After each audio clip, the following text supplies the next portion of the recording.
So the big thing that I want to keep my eye on is how they use support ultimates and when, and how they use their Grav-Bomb, and how they engage based off certain win conditions. Because what I suspect is,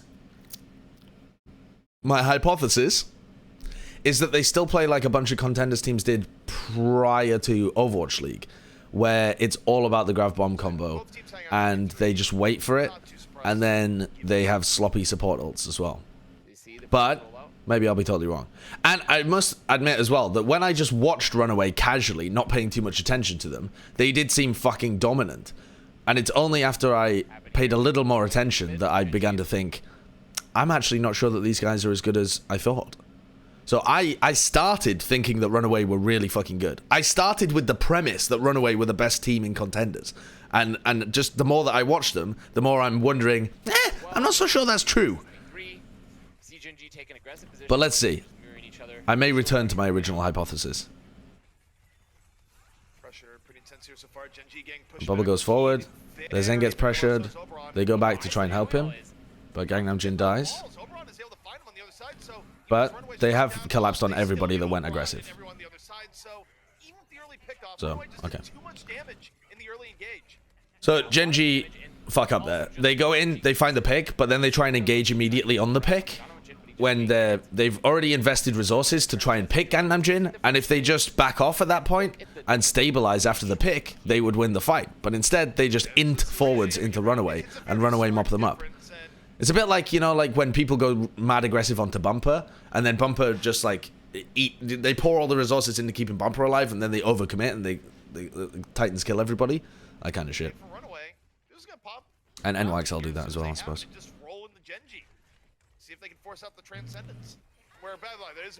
Alright. They rally. They go aggro. Trance has already been used. And Oberon. Did Oberon just go for a wild pin there? Yeah. Oh no, it was wow, it was Mag. Where, by the way, there is a big difference for Gen.G on the other side, so creative. And he immediately pops it. He goes, I have the winning hand for Transcendence. I'm gonna use That's a fucking awesome pin by Mag. Shatter, though, in response, and they're gonna get Oberon off the other side. RunAway, winning the fight through a Transcendence. Pretty cool. That's actually ridiculous. It's just off of a great charge as well. I mean, a charge gives a lot of value there from Mag. So now RunAway are back. Back together. Nice Postmates pop-up. Oh, it's just my emails. I use stupidly, I use my work email for everything. All right, so they know that support ult has been burnt here, and they know that Fuse doesn't have his up, and so you don't have to use your bomb here. RunAway have been obviously tracking ultras. I'm sure they have. They can just look to set up the grab for Hisu, and that's it. You don't even need like genius level ult tracking. Just remember the last 10 seconds, and you're gonna be fine. Transcendence was used. And you'd want really to play aggressive. Oh well, okay. Well, they just take down the Lucio that's mad ahead of the rest of their team. Don't need to use any ults and just win. But again, they still know that they don't have support ults. But Gen.G have actually just fed this. So that's cool. Very aggressive. Grav goes in. They peel for Mag. They counter Grav. What's the bomb from QOQ there? Alright, so what happens here? Mag goes for a Shatter, and Gen.G try and peel for their supports by grabbing Mag, which is perfectly fine. They pour resources into Mag to keep him alive, and they also counter Grav, so that they can try and follow up. Oh, but QOQ gets QOQ gets caught by that. Instead of syncing up a Grav-Bomb, they just try and use the Grav, which is a little risky because now you've given enough time for these guys to get their support ults, and this would be a good opportunity for a Grav-Bomb. But QOQ doesn't send his bomb in and has to actually use it to remech. So now double support ults for Gen.G because they went aggressive and they kind of fucked up that engage. But it's a cutesy play that's kind of nice. If it had gone well, they would have just straight up won the round. They play aggressive. Peel with the sound barrier. Oh, that's... How has he survived? Okay, he hasn't survived yet. They do, and even though Genji should get this flip, they have the frags. So, Genji used both support ultimates there. Mag tries to clutch with his... Mag really should have died as soon as he threw out the Shatter, but I suppose he did. But you shouldn't really be allowed to do that. So, they traded one support ult for two support ults, but they dropped the point. So then coming into this fight, Genji have got Grav-Bomb. The other team have Grav-Bomb as well. See how they use both of those ultimates. What the fuck? Oh boy. Okay, so I mean, I'm not even reviewing RunAway at this point, but look at what's going on here. So when both teams have Grav up as well, and you know that the enemy team has trance, what are you going to do with this Grav? This Grav... Genji's ults need to be used way more creatively than this. Like, the bomb should probably be used to peel. The Grav should be used to stop you getting fucked in their Grav as well. Like, you want to try and trade these ults out and then maybe win off the Shatter. But if you grab first, especially grabbing there when it's not even, literally not sucking anybody in. I think Shui literally fucking wanders into it. Although he wasn't even inside its thing. Inside its Grav radius. But then here as well, they charge Mag out of it. But instead of charging Mag into the wall, where they might be able to turn around and get the pick on him, Oberon charges Mag through the gap, miles away. So the play here is to kill the people in the Grav. Right? Like, there's no Rhine Shield. They should, with Stalker's energy, and with Wakid here, and with the Zen shooting, they should be able to kill these people. And then it doesn't even really matter what Mag does, because he's out of the fight. But instead, as soon as they get the pin, they all just fucking run away and try and kill Mag, who's now in Narnia. And so they've all just turned their backs to all of these guys.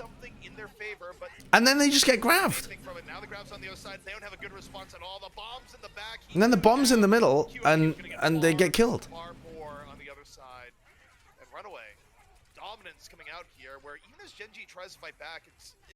This is the weird shit, like when I watch some teams in Korean Contenders, where like the default position is that Korean Contenders is the best region, but sometimes the play is so weird that, like, I don't know, man. I mean, maybe it's not over just yet, actually. Creative getting QOQ.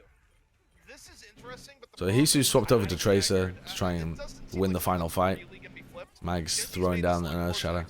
Mag seems like he has a great timing for Earth Shatters. I think he's hit every single one so far. But because Hisu's not on Zarya, they're actually maybe throwing this. I mean, it's just kind of chaotic at the moment. This isn't really a direct goats v goats. They're just trying to clutch. They've used their trance as well when things weren't going particularly well for them. I mean, I would say that RunAway should reset at this point, but we'll see. I think he just came out here, the support towards the end. They thought the fight was over, and he's gonna have to act as Zarya. This is not over yet. What was the point at which Hisu went Tracer? So it was this point where RunAway are 1 down and Genji are 3 down. Far more on the other side. And RunAway, dominance coming out here where... So at the moment, they've got 2 players alive, Stalker and Wakid, on 20 health. Even as Genji tries to fight back, it's not enough. It's going to be RunAway getting this first round. It's really not enough. And Genji made a crucial mistake there where they get the early grab, but they don't commit bomb to it. They decide to try to charge out. You see Oberon use the charge, try to get him out. I mean, maybe it's not over just... Yeah. I mean, I think it's a bad decision from Hisu to go Tracer. But also their focus fire is kind of all over the place. It takes them so long to be able to kill these individual targets. But that's partly because Hisu's doing so much less damage. He's gone from a hero that does a shit ton of damage to a hero that does very, very little damage to these tanks. I don't know why you went Tracer. Either the round is won, and so you don't need the Tracer, or you need the Zarya to be able to continue the round. It's more of a desperation pick if you're about to lose to be able to get back, not one when you're about to win. Anyway, okay, well that was poor. And more importantly here, because Hisu like swaps and Tracer. Am I going to Krefeld for the showdown? No, I don't think so.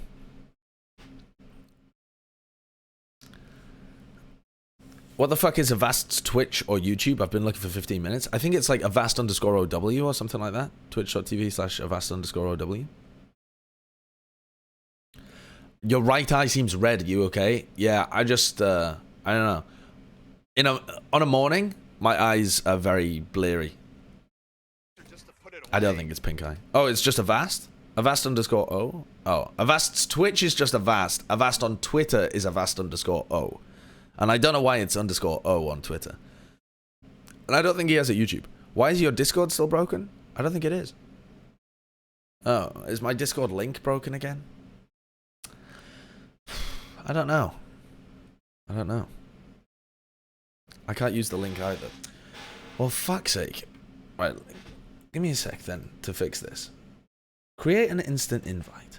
Oh, your invite link expires in 1 day. Oh, for fuck's sake. Okay, so I need to create a link that never expires. Idiot. Idiot. Alright. Generate a new link. Copy. Alright. Alright. We got it. Edit com. Discord. There we go. Okay, so this link will never run out. And now I need to change the Nightbot one as well. Fucking hell.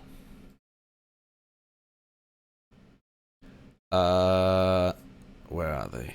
Here it is. Edit. Alright, there we go. So now you guys should always be able to join my Discord. Do you know what? I wondered why that was happening so much. Fucking hell. What a moron. It's changed, right? Professional content creator Papega. Yeah. Oh, have you seen the Sideshow Papega emote? So, somebody made it for me and I fucking think it's amazing. Who was it that gave it to me?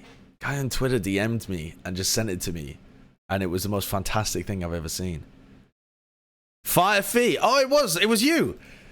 It's the guy that just said you added the Papega. Yeah. Fire Fee. Thank you. Thanks. Farf. Sounds like a swear word in Swedish. All right, let's take a look. All right, so RunAway have made this a lot more difficult for themselves than it could be. So they're going to recontest. They have the barrier. So they've just been graved. They have barrier to be able to work with it, but the barrier is just going to save them, and then they have to win based off their either their raw engagement or the Diva Bomb, which they're going to get up. So,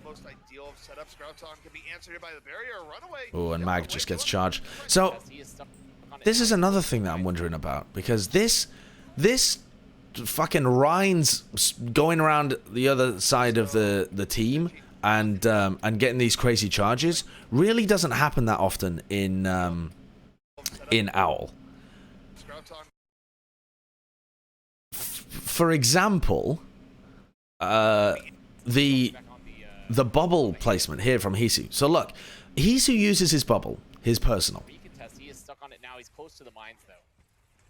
They get graved, and they know that they're gonna barrier it. So Hisu doesn't need to use his own bubble. Hisu doesn't need to use his projected. But here, he uses his projected on Mag, because Mag gets weak. Because he doesn't trust that this sound barrier is going to come through in time. But that means he doesn't have the projected barrier available for when he gets pinned. Because obviously if you put the barrier on him now as he's about to hit the wall, he would be fine, and you'd be able to fuck up the whole of Gen G that just committed so much on trying to kill Mag. And you might win that fight. And that's how the Titans tend to play, is that they're very aware of how to keep their main tank alive in the best way possible. Like, they'll only commit resources when it's required to be able to win. And also shit like Oberon actually getting behind in the first place. A lot of the top Owl teams, well, I say a lot of the top Owl teams, it's basically just Titans and Shock that are fantastic at this, will just put an outrageous amount of damage on anybody that tries to fuck them up in the Grav. Like, one of the best ways of peeling for your team when they're in the Grav is to really focus down a target that's the most likely to do damage to you. Like in this situation, how much damage does Oberon actually take here as he loops around behind them? It's actually none. Setups, Graviton can be answered here by the barrier. RunAway, they want to wait. They want to try and take this fight, but off the ground, Little things like this make me doubt the fact that RunAway would genuinely be a top owl team if they were an owl, which is definitely what people have been saying. I mean, the Contenders casters in general seem to think that RunAway might even be better than Titans. Yeah, NYXL as well, sure. I think people are underselling NYXL. I don't want to jump on that hype train of NYXL not being a top team. NYXL are definitely a top 3 team, and the gulf between the top 3 and the rest is huge, in my opinion. Ooh! Fav_OW and the Soiler, thank you for your subscription resubs, 4 months and 2 months respectively. Hello there, good morning then. Hello. Good day, sir. We are also using the mines there, so he's gonna go back and swap. Alright. Back on the deep. Yeah, NYXL lost once and people are genuinely already saying that they're not good. I mean, I've seen people put NYXL at 4th underneath Gladiators. I think that's a wrong take, not a hot take, a wrong take. But maybe not. The teams haven't played each other this stage, so who knows.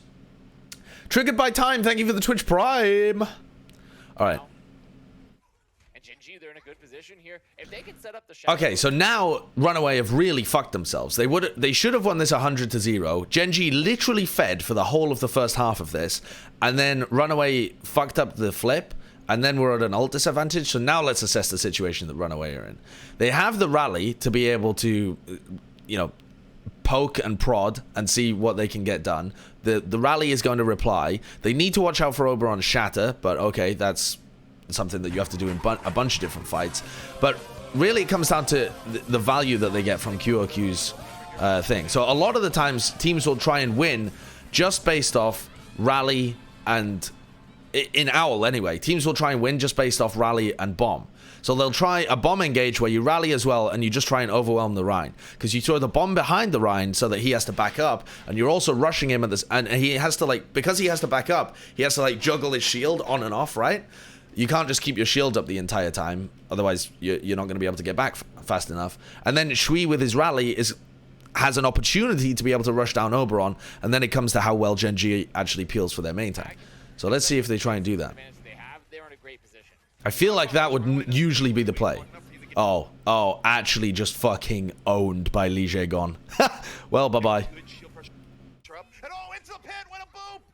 Oberon's out of the fight, RunAway. They have a huge opportunity here, even though transcendent. So they use their bomb, and then LeeJaeGon comes around the side and boops Oberon into the pit. And then they back up to absorb the damage that came with Wuxiao. Now, what I'm wondering is why they backed up, honestly.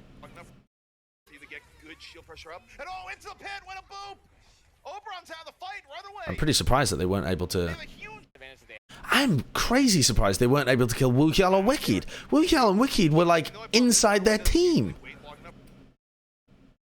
So Wuxiao and Wicked are mad far in. Wicked's just used his bash. Ah, but their focus fire is totally split on RunAway. Shui is the person that decides who you pick. Or, like, not the person that decides in terms of who they call, but Shui's shield bash is going to allow you to get one of these kills. And does he even bash Wuxiao? I'm not even sure. What happens here? Does Shui bash someone? Does he miss the bash? Like here, in this situation where you've used bomb, you've booped the enemy Rhine into the pit, and there's 2 of their players inting into your team, I feel like you should 100% be able to get this pick. But Shui doesn't bash anybody. Has Shui already used his bash? Is it on cooldown? I feel like that fight was long enough that it should have come off cooldown. Okay, no idea. No idea. I think he missed his bash on Wuxiao. I think here he missed his bash on Wuxiao. But I might be wrong. I can't really see. But their focus fire is split anyway, right? Like 3 of them are trying to kill Wicked, but he had bubble when he came in, and then he had Rally, and then Creative has flown in with the Trance. So it's pretty difficult to be able to get that kill unless your focus fire is really good right off the bat. And then Shui, who's got the Bash, who would have set up this kill on Wicked, has misunderstood the call and just gone after Wukyal instead. But it's still good for RunAway because they just used their bomb, and with LeeJaeGon booping him into the pit, they've essentially negated the Rally and the or they've traded rallies, I suppose. They still got value out the Rally, but they've got rid of the Trance. So with the Transcendence gone rid of. Oh, what the fuck was that? That was LeeJaeGon again. LeeJaeGon comes around the side again here, with Fuse trying to block him. No, Fuse doesn't try and block him. These are the key situations where your Lucio needs to be watching out for the other Lucio. But look, LeeJaeGon boops Oberon again, just as he goes for a Shatter. So they try and set up a Bash Shatter, with Wicked going in to bash Mag. Shui bashes Wicked to try and peel, but doesn't manage to. So Shui's a little too slow to bash Wicked. Wicked gets the bash on Mag. They try and set up a Bash Shatter, but LeeJaeGon again with the clutch. And they whiff.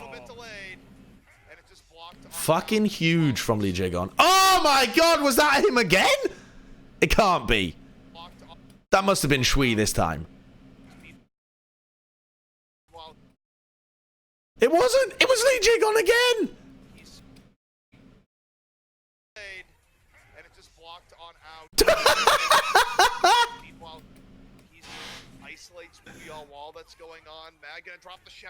Right, well, LeeJaeGon might be the greatest Lucio of all time. But judging by this very small sample size. What the fuck, dude? Alright, wait there. Wait a moment. Wait a fucking moment. Let's play this fight out. Rally Diva Bomb. LeeJaeGon boops Oberon into the pit. They fail to kill the two players at the back, but the Trance is forced out. Okay. Then, Oberon comes back, and he's like, alright, let's set up Bash Shatter. LeeJaeGon's like, yeah, no. And then, they're like, alright, but don't worry. Mag has just fucking inted into the corner and gone on a mad charge that we can definitely punish. Oh, wait, no, we can't. Because LeeJaeGon's a god and boops me again. That's incredible.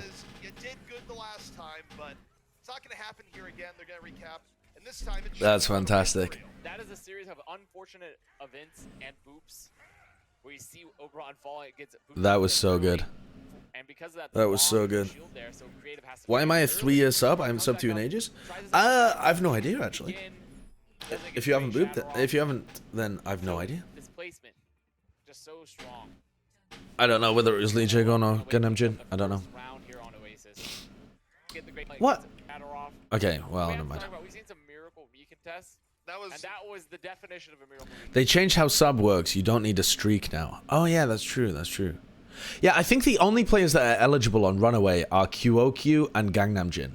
So I'm pretty sure it could only be QOQ or Gangnamjin that got an offer from an OWL team.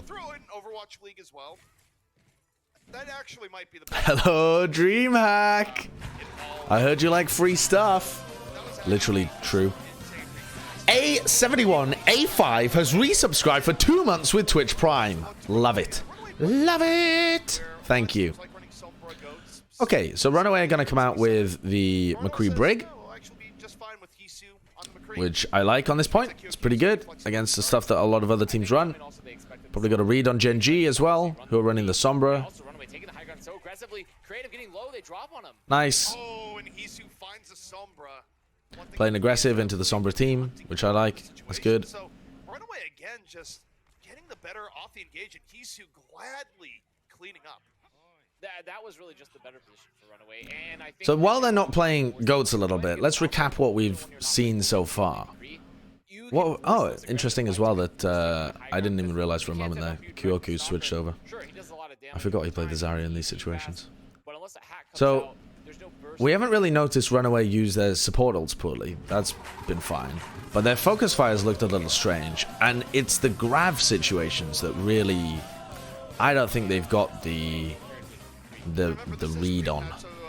I don't think... I think they get manhandled in the Grav situations by top OWL teams. A lot of times people play McCree not even caring about what the ult does. Also, I suppose the bubbles from Hisu actually we were looking at. Ooh, nice translocate. Flashbang out. Hisu. They try to isolate him, but he comes back. Uses the roll. Keed out of the fight early. Heavy pressure on the Oberon. I don't really know why you'd commit to the Sombra here when RunAway are running the McCree. Because you're going to lose. I mean, if people are even a little bit out of position, so we're not really supposed to be reviewing Gen.G. I'm more trying to review RunAway, but it's important to assess the quality of competition they're playing against as well. I think most teams would, after losing that first fight so decisively and Stalker not building up any EMP, would usually switch back over to their default.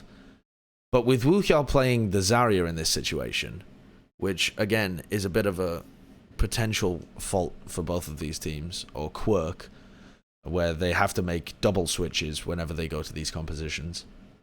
Not that that's necessarily a bad thing, but it tends to be something that the top teams will avoid.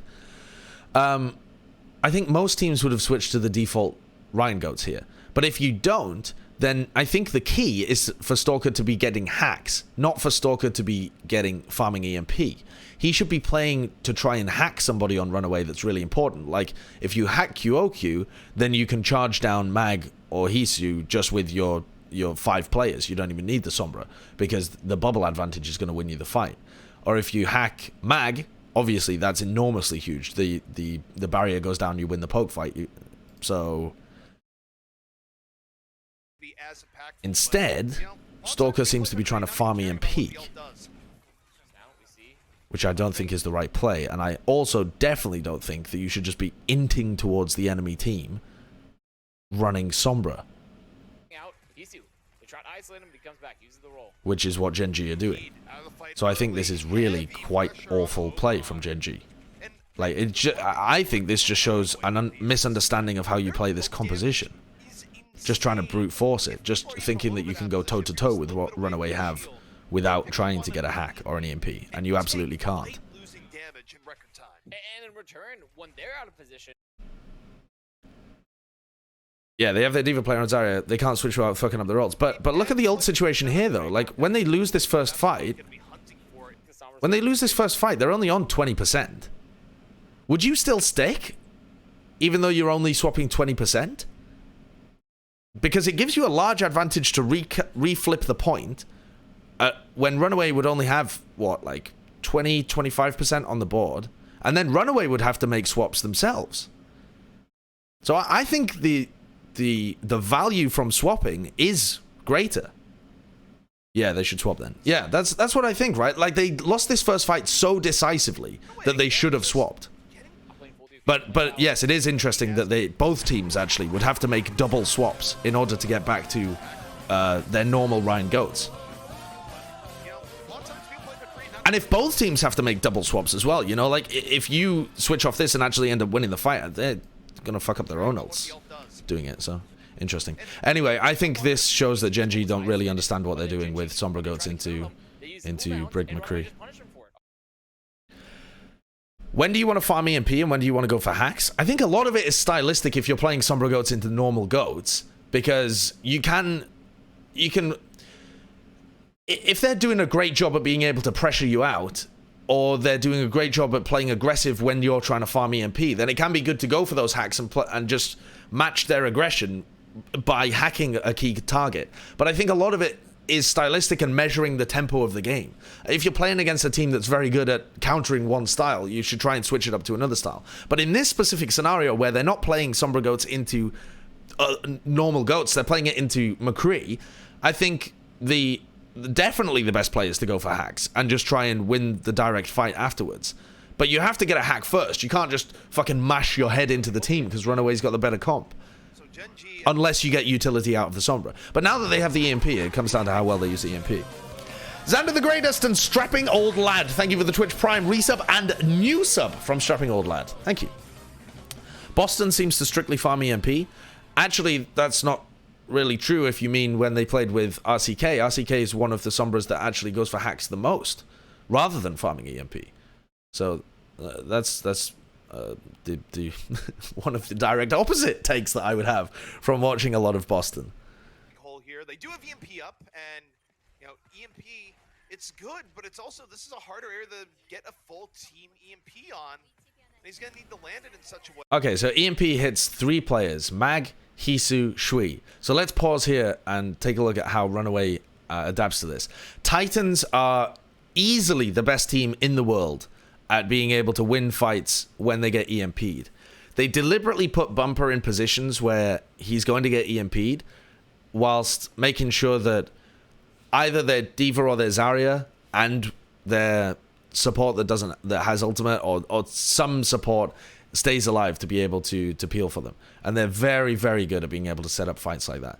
They're also fantastic at being able to bait out shatters and then punish you when you go for shatters. That is one of the most mind-blowing things about Titans to me. Okay, so what happens here? So Mag gets caught out.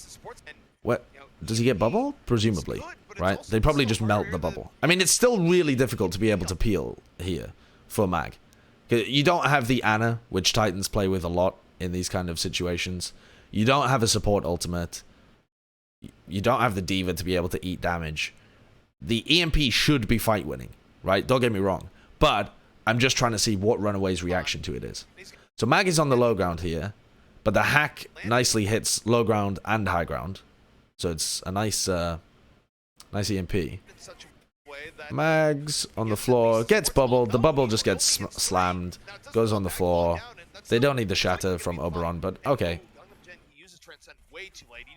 Doesn't really matter. Right, so Gen.G have taken the fight. Alright, so now what do RunAway do? Because this comp is still good into what Gen.G are running. And what is Stalker gonna do? So they're gonna stick on this. I don't think Hisu can play the D.Va particularly. Though, if it was QOQ that was the one playing the McCree, I would expect them to go back to D.Va because they need to win one push and they've got ults up.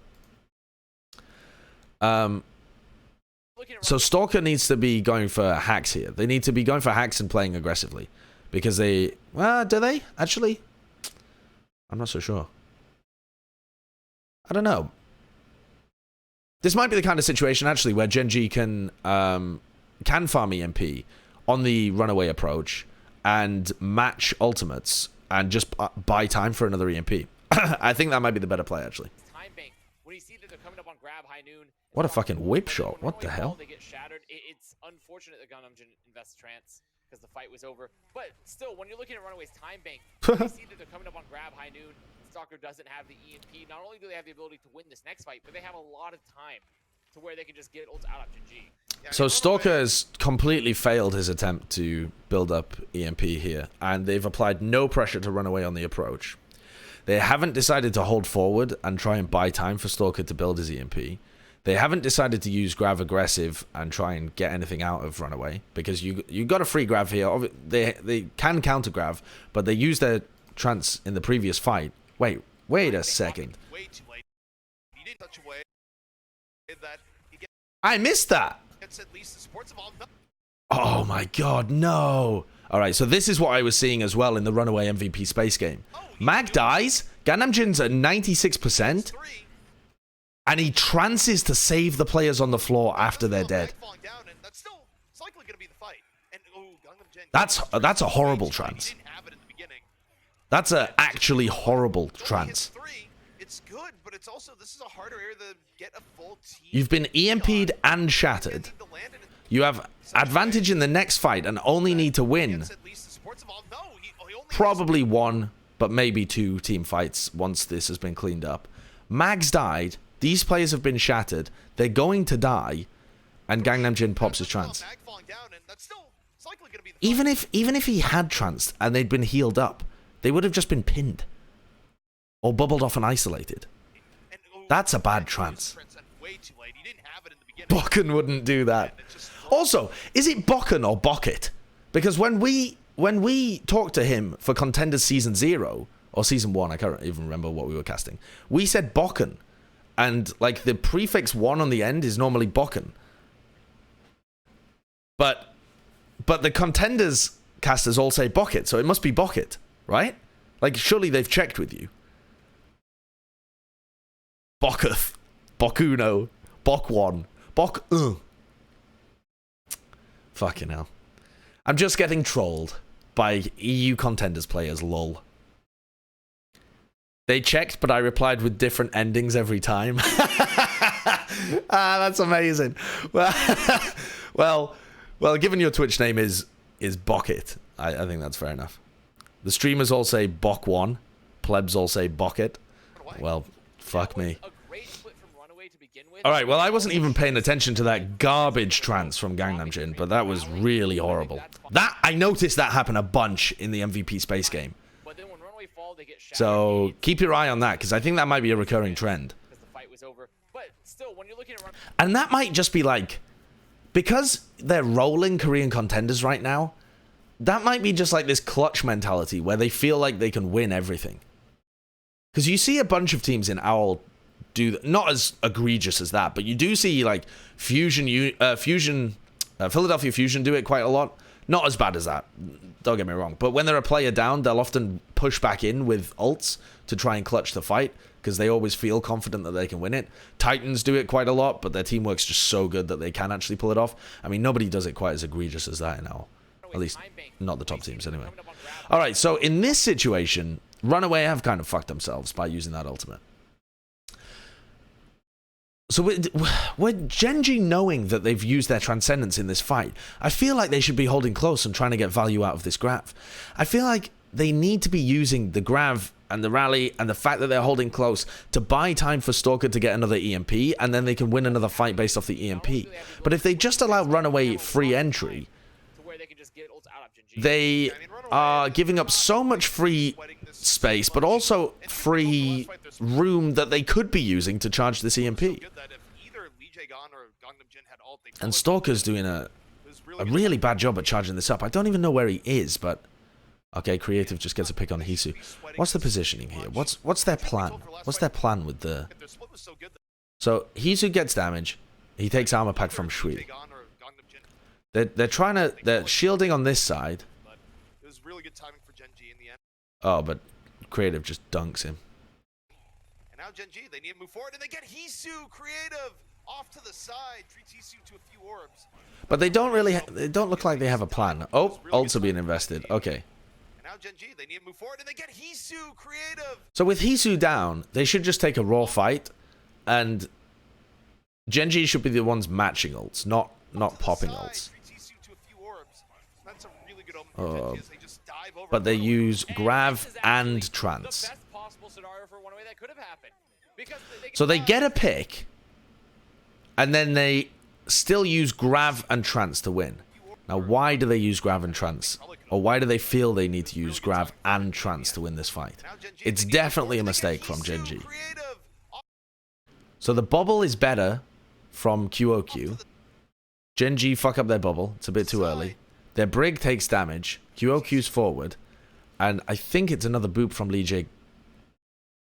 Was that LeeJaeGon that I just saw up in the air over there that booped them forwards? So LeeJaeGon's on the floor.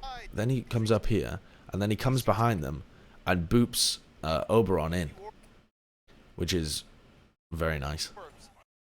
They've already used it. They've already used their bubble and their armor pack previously. So the Transcendence may be required here, because RunAway of another really nice boop from LeeJaeGon has set up an opportunity for them to be able to clutch the fight. It was a better bubble by QOQ, and it was a really nice boop by LeeJaeGon that allows... that means that they have to invest the Trance, but they shouldn't invest the Grav. The Grav is just a straight throw, but they probably do have to invest the Trance, I think. Oh, Mag shatters as well. I didn't even notice. Is that based off the boop? Does he boop shatter?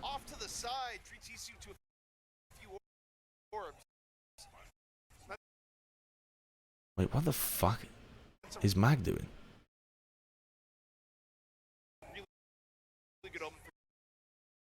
What the fuck is Mag doing? Alright. So, Oberon gets booped in. That's their win condition. The fact that bubbles have been already traded, Wikide's weak and backing off, and nobody can help Oberon unless they pop trance or whatever. But then, instead of just killing Oberon with Shui, QOQ, and Mag, they shatter something. I know you guys can't really tell because of the bit rate, but Mag shatters in this direction. The only player that's over there is, who is that? Is that was Wikide hanging around over there? I think. What a fucking YOLO shatter! I don't know what he was doing with that. And now Gen G, they need to move forward, and they get Hisu creative. Watch this in real time. To the side, treats Hisu to a few orbs. Oh no, it's not. It's Stalker that's out over there. That's a real... I don't know what he's going for with that shatter, apart from maybe to catch Oberon. They just dive over in the runaway. And this is actually... Oh, he got hacked during the animation? Oh, right. Was it just a fire strike on the floor that I was looking at? I can't even tell what's happening in these fucking fights. Ah, yeah. Yeah, you're right. But why was he going for the shatter in the first place? Just trying to force out as many ults as possible, I suppose. But there you go. I'm not asking you guys what the fuck is going on in the fight. The important thing isn't really that he got hacked, though. The important thing is why was he going for the shatter in the first place? Yeah, I don't know. He was either... Maybe he was trying to shatter Wuqiao who flanked behind. Maybe he was trying to shatter Oberon rather than just killing him. I mean, they should have just got the pick on Oberon, but whatever. Anyway, the end result of this is that basically the key play was from LeeJaeGon. And the fact that RunAway used their bubbles better. So Gen G stay in control of the fight, but they were forced to use a shit ton of ults. RunAway still don't swap, but they did build time for this EMP. So Gen G should be looking to win based off this EMP.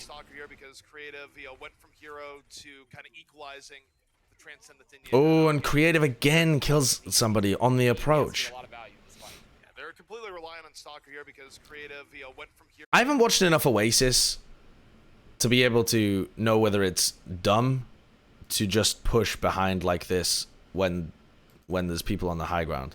There's a lot of poke that... what am I talking about? Fucking highlighting the wrong team. There's a lot of poke that comes through from the high ground from these guys, like the right clicks from Wuqiao and whatever.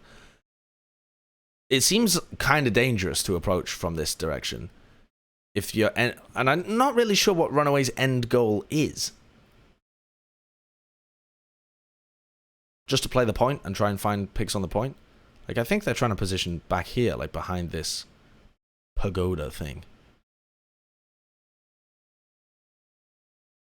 To me, it seems safer to come from this direction. Especially after you've been picked off before. But I don't know whether that's really a mistake, because I haven't watched enough Oasis to be able to tell. But certainly Gangnamjin is out of position here. He's not behind the shield. Maybe he was going for a cheeky right click or something. Out here. Well, not if Creative does that again. Well, okay, yeah, Creative goes, let me just take down Gangnamjin early. It's fine. And the boop shadow wasn't called. Fine. We're totally okay. All right, so let's actually pay attention to what happened here. So, all right, so they're on the approach. They're trying to get a win out of this EMP. Gangnamjin dies. Well, not if Creative does that again. Well, okay, yeah, Creative goes, let me just take down Gangnamjin early. It's fine. We're totally okay. 6 on 5. He's... Okay, for whatever reason, RunAway pop sound barrier knowing that Gen G has EMP. And Stalker doesn't pop EMP until some of his team are nearly dead. And it doesn't catch Hisu and LeeJaeGon. In fact, it only catches Mag? No. Oh, sweet lord. What is this EMP? Oh no, it does catch QOQ and Shui. Okay, so it only catches QOQ and Shui, and then Mag gets hacked afterwards. Let me just take down Gangnamjin early. It's fine. So what is the positioning of Stalker here? Fuse gets caught on the rotation as they come around. Okay. 6 on 5. He's And equalized against on Fuse. Graviton in here from RunAway. RunAway with the Deadeye on the other side. They end up with 3. so, Fuse. Hey, 6 Jin early. Oh, okay. all right. You head out here to Beginning of this fight. They've already lost a player. They've lost Gangnamjin. They only have one support ult. The support ult literally gets hard countered by one of your ults. You also have Fuse hanging around here with his own support ult as well. Instead, Fuse gets caught. Does Wakid not have his... Why does... I have so many questions about these teams. For example, when Gangnamjin goes down, it seems like a reasonable play to just speed boost in and see if you can catch anybody. But Fuse getting caught, like, how does he not have a bubble available or an armor pack available? Like, how do you let your Lucio die? How is Stalker not in a position where he is moving back around this way to be able to come around here and EMP them? And... like, how do they fuck this up so badly? They haven't used armor pack or bubble on anyone. There would be no reason to. And yet they just allow Fuse to die without using armor pack. Like, you see so many situations with even the shit owl teams where they're very much on point with saving their Lucio with armor packs. Where's Wakid? He's here. Where's Fuse? Where's Fuse when he dies? Oh my god. The bit rate. take down Gangnamjin early. It's fine. Because Fuse is up here. But they don't armor pack him. And he dies. And then Stalker has gone around this side. Stalker went around here trying to fucking catch them like this. Instead of... he came here, saw that they were all moving around here, and continued to chase them. Instead of just looping back around and EMPing them. Okay. 6 on 5. He's the equalized against on Fuse. Graviton in here from RunAway. RunAway with the Oh, Deadeye on lordy. the other side. They end up with 3 overall. So early pickoff or not. It amounts to Well, precious little. RunAway. did he actually accidentally give it to Oberon? Oh, okay, yeah, Crib. How the fuck do you accidentally give it to Oberon when he's down here and Fuse is up there? Take down Gangnam Is that what actually happened? early. It's fine. We're totally okay. 6 No, Fuse is already dead. equalized against on Fuse. No. Away. See, this is why I don't ask chat. You guys literally lie to me all the time. Sometimes you guys tell me what actually happened, and sometimes you guys just lie to me. But decide to move forward, you recognizing that they have the... Oh, he had already... he used it on the Rhine when he dropped down? Transcend the Dinya head out here. Well, not if Creative does that again. Well, okay, yeah, Creative goes. What? That's not accidental. That's a... that's a throw. Well, not if Creative does He's that been again. paid. Well, okay, I wish I had a zoom function. yeah, Creative goes.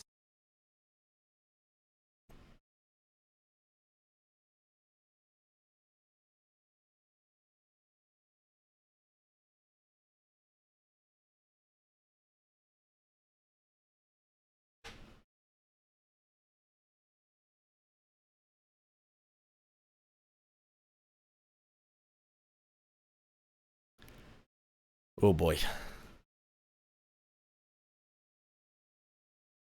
All right.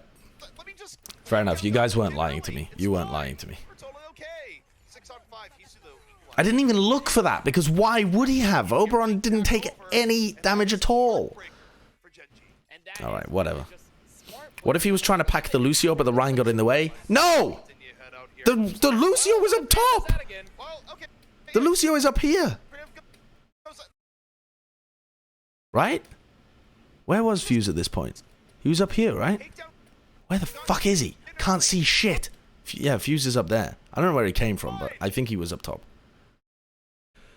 I don't know, it seems like a throw to me. Smart play from RunAway. Even after... Seems like a throw to me. You would very rarely see any team commit after their Zen is... And we have the swaps here. Stalker's going the Diva. We all Okay. here, but they just Oh, okay. We've still got a final fight. Anyway, he could have armor packed Fuse ages ago. No excuses, honestly. That was poor play. Alright, so coming into this final fight, Genji have gone... first, the EMP this comp? Okay. So Wuxiao's just gone to stall, but Stalker has gone over to Diva rather than Zarya. He comes out too late All right. because the grab had already been used for QOQ. And we have the swaps here. Stalker's going to Diva. They delay, but Wuxiao doesn't look like he knows how to play ball. He just rolls in there a little bit too early. Mag throws in a YOLO. What is Mag doing? Swaps here. Stalker's going to Diva. Right. So Gen.G have double support, but they're one down. They've used Rally. So your aim is to continue to apply pressure to them and make them force out their ultimates, drag the fight out, and be able to win it just based off the fact that you have more play. What is this? What are they attempting to do here? So they find the pick on Wuxiao, Oh my god. She's gone. and they have half of their players going around this side and drawing the players forwards, and then Mag flanks with LeeJaeGon and goes for a Shatter. But the Shatter doesn't find anything. And then Mag charges towards the rest of his team to get peeled for. That's a cute play. Kind of wild. You have some bad hiccups as Oberon takes out Shi. CP has hiccups during the middle of it. Doesn't get anyone, but is able to DMAX Stalker. Now just The longer this fight drags out, the better it is for RunAway, though. They're very split. doesn't get anyone, but is able to DMAX Stalker. They're very split. Like, Hisu's focus is on these players at the front, but Mag is playing aggro in the front. These players behind. So they get dived by the ball, but instead of being able to have all of the resources to be able to attack the ball and actually just win based off the fact that they have a superior comp and already had one down and they've demaced Stalker, they're split with their focus. They don't know whether they want to go aggressive with Mag or watch out for Wuxiao. And Mag ends up getting pressured out. Under heavy pressure. Is he going to live? No, not quite. The distraction from the Wrecking Ball. Stalled for quite a while, but quite a while, not enough for RunAway to finish out the rest of the fight. So this is going to come down to one final fight for the round. There is one fight left. But it's very messy. He's dying late. Very, very late, but it's fine. They're still Super messy. Hey, Master Now. How you doing? Just spamming 20 bits in my chat. Sombra's a good counter to that. Alright, so RunAway have still got a final opportunity. They've got a better composition. They're going to do more. Why is Hisu going to... Oh, because... so Hisu doesn't play Diva, and they don't want the McCree anymore because it's just getting dived by the... It's just getting dived by the ball. So they want him on Sombra instead to get hacks on Wuxiao or Stalker. And Gen.G, if they're hitting tab at all, they should know this is where. So if you're Wuxiao, you should be playing way more passive here. Hisu is only looking to get the early hack. So if you're Wuxiao, you don't even go for the crazy early engage. Hack on Stalker is good. They use it on the demon send, they go for that. They take the Grav. opportunity. They try and get the D-back on the Stalker, and they do just Yeah, that. cool. RunAway. That's They get clean the from Grav RunAway. right over. It was excellent target selection. That's So clean. they might have gone to Sombra. They choose the right target to hack, they get the Grav out, and then they kill the people in the Grav. And Gen.G didn't have their ults available. You know, it was RunAway's fight to win. Do I have a Discord? I do. You can type !! Discord. Whoa, 100 bits. Okay. So, overall, some really messy play. Or the Korean barbecue. Or the Korean barbecue. Some good crisp and clean Korean barbecue. Some really messy play. Turtles apparently are eating in Korea. I don't know. Now, individually, excellent play from LeeJaeGon, and Mag seems like he has great timing on like when he can make plays. But we've seen a shocking ultimate from Gangnamjin, some bubbles from Hisu that weren't that good, and some splits in terms of focus fire, and just a vision of what they want to do in the fight. But we have also seen some really nice stuff too. It's not so much the meat, it's the fact that it looks so finely marbled. It's like Well, so far we've only seen actually QOQ on a couple of things, on a couple of rounds. No, wait. Only one round so far? Main equality, they're All right, so King's Row. RunAway are defending with Ana. So probably going to pile a bunch of resources into Mag. It seems like Mag's a pretty aggressive player. Yes, I understand that the turtles are eating better than us. It's just the fact Why is that we Mag have positioned to up there? win. We're not gonna grow up to be ninjas like they are. if only. So here comes Genji on the offense. Stalker gonna be Just on getting the vision on where they Sombra. are. They look like they want to play really aggro. Really gonna be abusing, trying to abuse it. Okay, and they're playing into, after the changes came in, they're playing into Sombra Goats. So it's really important that they put pressure on Stalker. This is normally going to be QOQ's job. They want to watch out for hacks and play aggressive. So that's good. They got the Ana. They got Mag, who naturally seems like he wants to play aggressive. So let's keep our eyes open for that. They want to be pressuring Stalker, mainly with QOQ, and playing aggro. Probably just an expected strat. And RunAway, I mean, oh, that was nice pressure on the LeeJaeGon. He's lucky to live, but now RunAway. I don't think that makes much difference. And their team here were... If LeeJaeGon had died there, that would have been a straight throw from RunAway. I mean, no good team lets their fucking Lucio die in that situation. Going to be a lot more aggressive than the standard 3-3 and trying to punish Genji before the EMP. I don't think that was really a moment. It was just normal. Okay, so they're not playing too aggro at the moment. The problem with playing passive here is that eventually the Ana spam, sorry, not the Ana spam, the Zen spam is going to win you the shield war.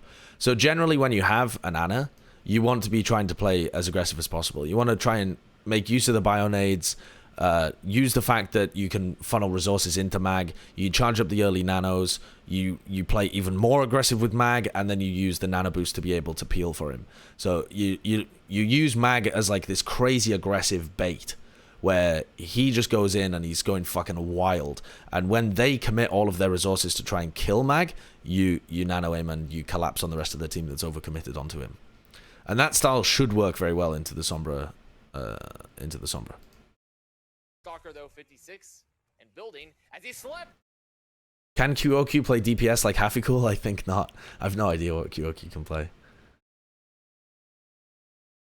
I haven't seen his games outside of RunAway. And actually, I'm not even sure. What was he on? I think he was on like MVP Space before this or something.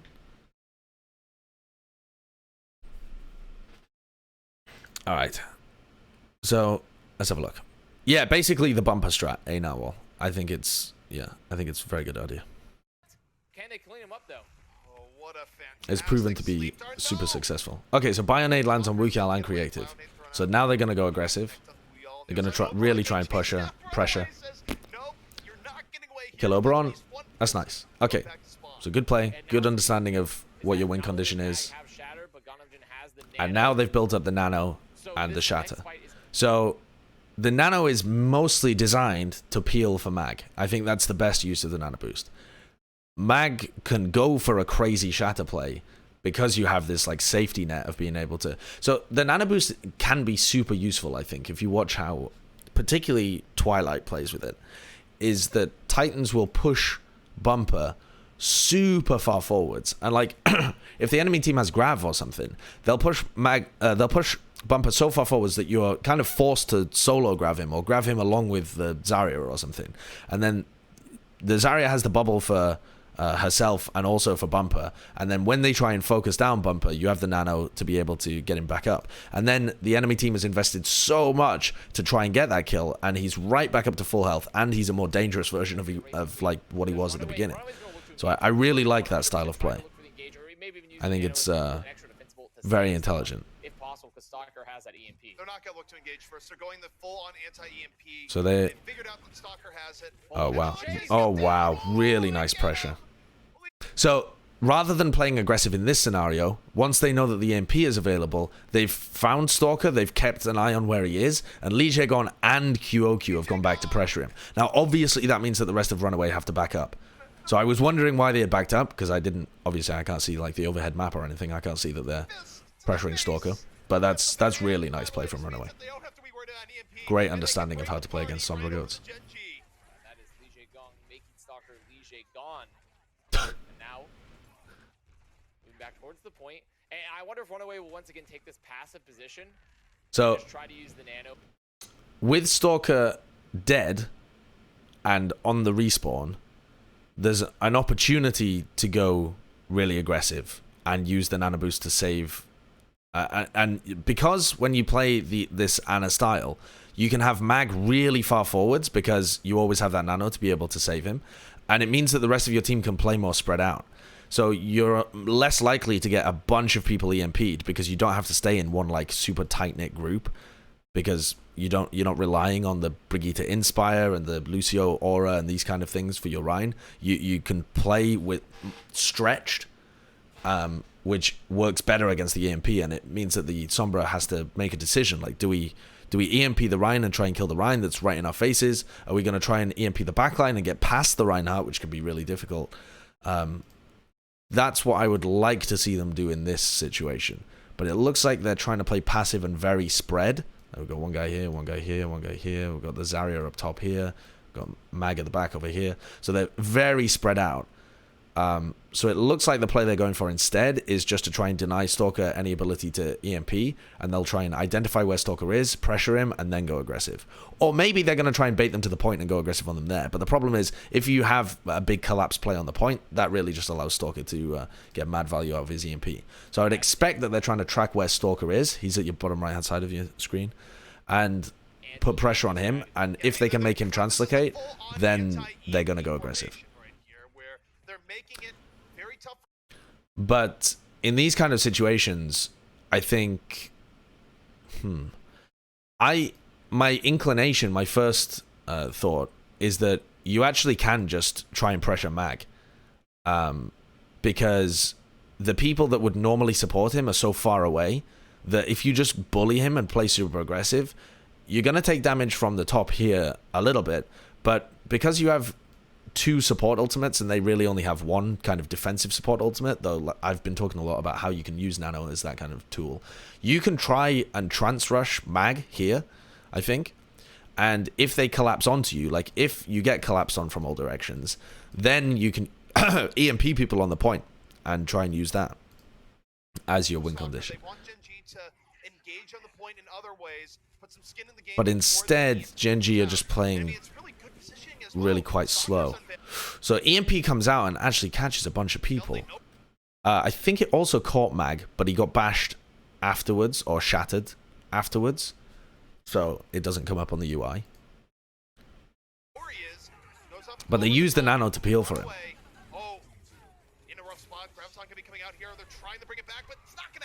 Double Grav situation, but the fact that they're able to use their Transcendence saves them. But I can see, you can see what RunAway are going for there. So what goes wrong for RunAway? They get EMP'd up top,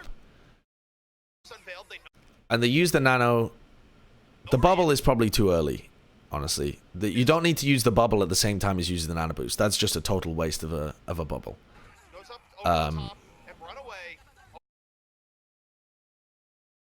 But they are fighting against a crazy amount of ultimates. I'm not really sure there was much more that they could have done here.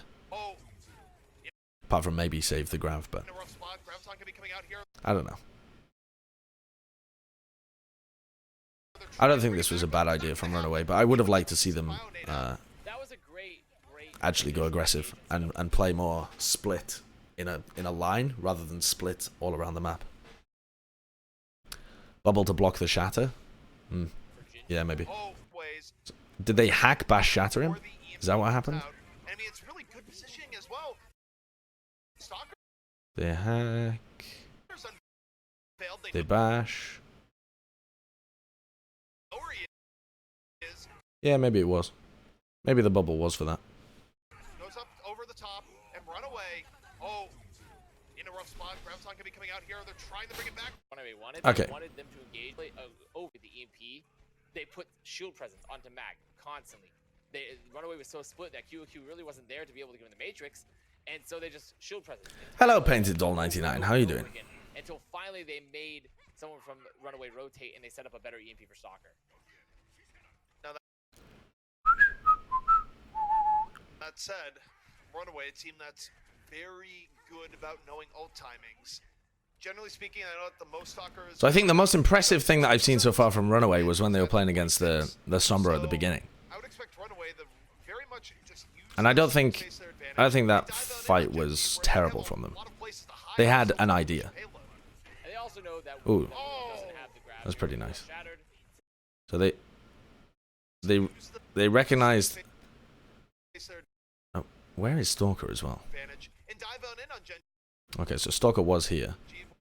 He just translocated. Oh, okay. So this is the Q. So this is the Q.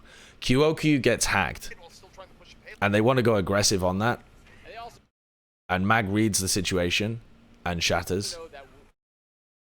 So again, nice intuitive understanding of when he can get value out of his shatters. Wu Xiao goes down on the floor. There isn't really a follow-up, but they beat it anyway. They have beat to be able to reply, and now they're going to speed boost and use the bomb as well to isolate targets and be able to kill. So nice work keeping everybody alive there. And a nice identification of when they can win using the ults. I like that. That was good from RunAway. So now they have another EMP. So let's see how they work with this. The Nano's going to be used as a defensive tool to try to keep Mag alive if possible. Yeah, I mean the goal here, everyone splits out. EMP. Mag gets. So they've gone for the EMP Shatter combo again. So EMP Shatter. They use the Bionade onto Stalker. The bubble doesn't manage to block the what you call it. Set up the Shatter there. But I think. It might have hit Mag on the other side, but it doesn't do enough damage. All right. So let me, before we talk about the rest of the fight, here's what I think Titans would have done. Let me get a good angle on the fight. So here, RunAway's plan is to allow themselves to be EMP shattered, and then use the Nano to keep Mag alive. I think the best way of playing this, even though that is like, that's a plan, for sure, and then you're going to be able to follow up with your own Grav, because you're ahead of Wu Xiao, so you could still win that fight, totally. You're going to try and negate the effects of two of their big ultimates, and then you're going to try and reply with your own. But shit can go wrong with that. What I think the best teams at the moment would do in this situation, not really Shock because they don't play with Ana very often, but definitely Titans would do this, and probably NYXL as well, is that when you see this situation, you'd have Mag go very aggressive at the beginning and try and force these ultimates out in a worse position so that they can't, you're not just giving them all the space in the world to be able to come through the choke point and set up the perfect angle onto your team. You're actually applying pressure. And you're actually making it difficult for Gen G to pull off this combo. And then you still have the Nano to be able to save Mag. But I think there's basically no pressure from RunAway here. They just stand there and allow themselves to be EMP shattered. And it still wins. Their plan still works. They use the bubble, they use the Matrix, they use the what do you call it? And it's only Mag that gets caught in the EMP. But I think probably the best way of playing that is to be more aggressive and force mistakes out of the enemy team. They use Rally, they use Grav, and they use Nano Boost there. The Nano to keep him alive, along with the bubble, along with QOQ's Matrix, who was, both of those players were hiding. They didn't manage to find anybody else in the Shatter. It was all designed around killing Mag. So I'm not saying that RunAway played that badly. I don't think they did. I think there's maybe a better way of playing it, marginally.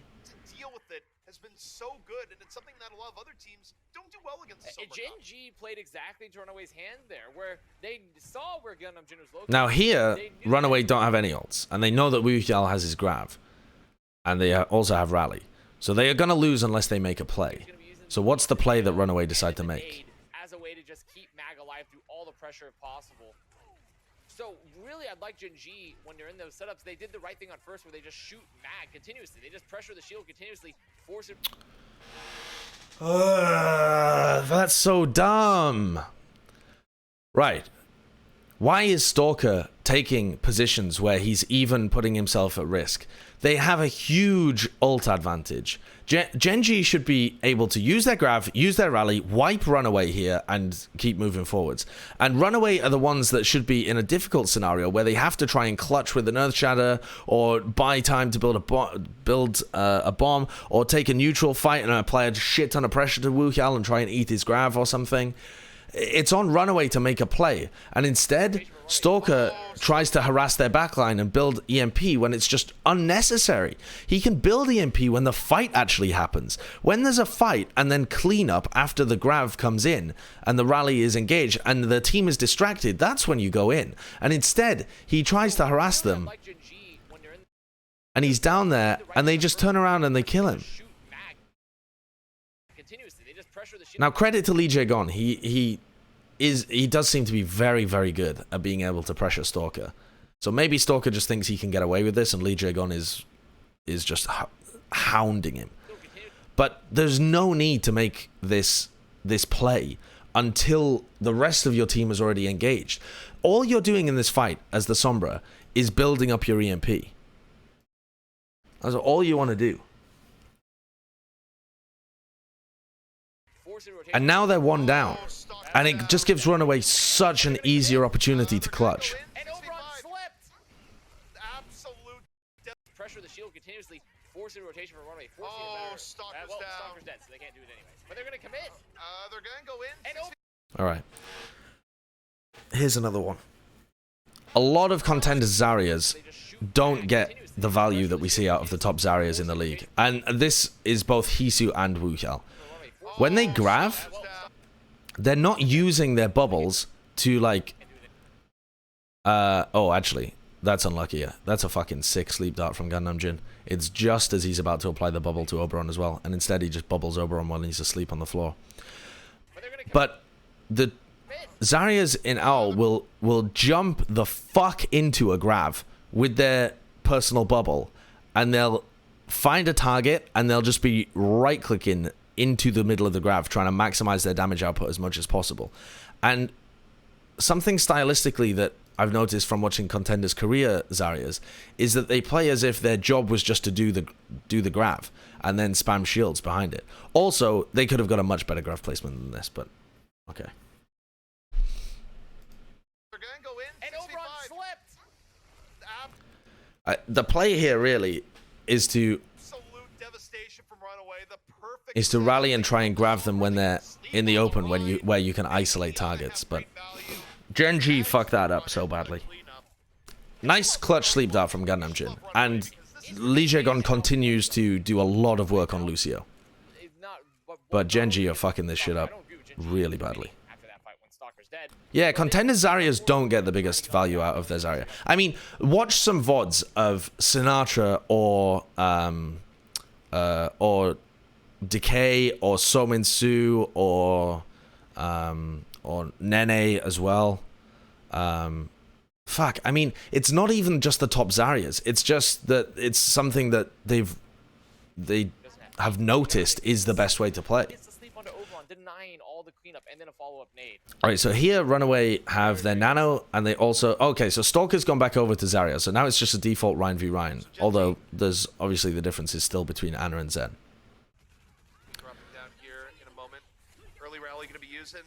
So the Nano is used aggressively, which I don't think is a good way of using that. Alright, so here, this is a... I think this is just a mistake from RunAway. This ult should be used to bait, like I was talking about the whole time before. So you should have your team, if you want to play around this Nano boost in this fight, and I'll get to why I think you should be playing around the D.Va ult instead, but if you want to play around Nano in this fight, then you go aggressive with Mag, and you use the Nano to save him after Gen.G are focusing him. And then not only have you forced resources out of Gen G that all just get negated by the fact that he's back up to full health, but also Mag's in a better position when he is actually nanoed. But instead, they initiate with the nano. They nano him here, when he's still miles away from them, and he hasn't forced out any resources. They still have boop, they still have boop, they still have other boop, they still have bubbles. So this is a bad way of using a nano in a fight. Now, I don't think they should even be using the nano in the fight. I think they should be using the bomb. But RunAway seem to like to save Grav-Bomb. And this, at the beginning of Owl, was how most teams played. But now in Owl, if you see a situation where one team has, you know, what was the start of this fight? Denying all the cleanup and then a follow-up nade. Okay, when do they actually drop down? It's about, yeah, so 70%. If you see a situation like this where, I mean, for starters, most teams who are defending in this position, when you know that the enemy team has nothing, you don't even have to take an aggressive engagement. But if you want to play aggressive, then you can use the Diva Bomb to just set up your own win conditions in the middle of the fight. So you take a neutral and you force out some resources, and then you find an opportunity for QOQ to send the bomb behind, and you use that opportunity to speed boost into them. Now, it's possible during the neutral that Hisu will get his Grav up anyway, and then you just use Grav-Bomb. But the wider point here, I think, is that RunAway tend to save their bombs rather than trying to win with them. Like, you can win, if you're a good team, you can win off just bomb. Or maybe like bomb rally. Bomb rally is a great combo. Or you can win just based off Grav, because you find ways of isolating targets by either using pins or getting your Zarya to personal bubbles to isolate people and block them off from healing, or your focus fire is just good enough, or whatever. But you don't have to rely on Grav-Bomb if you're a good team anymore. And it's also quite easy to negate. So, okay. But in this specific fight, I think it's just a bad way of using nano. Because they've just wasted it, right? And the reason that I think they should be playing around bomb instead of nano is that nano is more useful to reverse the fortune of a fight. It's instant. You don't need the build-up time. It saves a target, as in you can peel with it, and then it also does more damage afterwards. You know, like you can actually win the fight based off someone being nano boosted. So I think nano, if you use it in the correct way, can be a super useful ultimate. But that's a bad way of using nano. Is it going to have the freedom on the Bionades they had before? But the fact that they got Gen G up the Sombra is such a huge win. Fucking the British Hurricane people in my chat memeing right now. Have you called numlocked?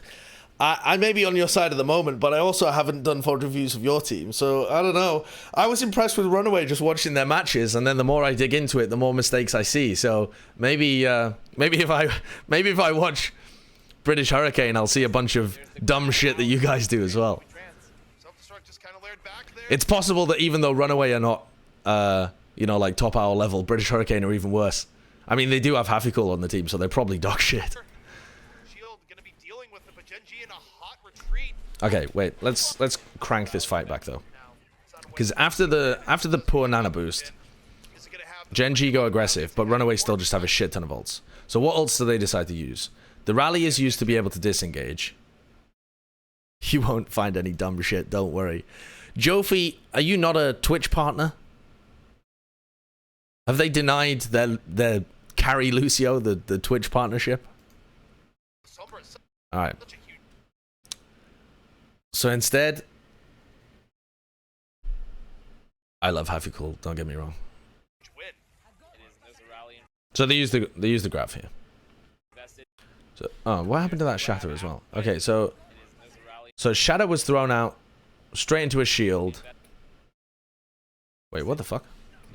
That was weird. No, it looked like the Shatter was into the shield, but it wasn't. It went this way. I thought the Shatter went this way, but it didn't. It went that way. It's weird. Oh, I see. LeeJaeGon gets a boop on him. So LeeJaeGon, again, the silent fucking best player on RunAway. At least in this match, anyway. So Oberon actually shatters this way, but it looks like he shatters this way because LeeJaeGon's got a boop on him that displaces him. Jofi carrying anybody.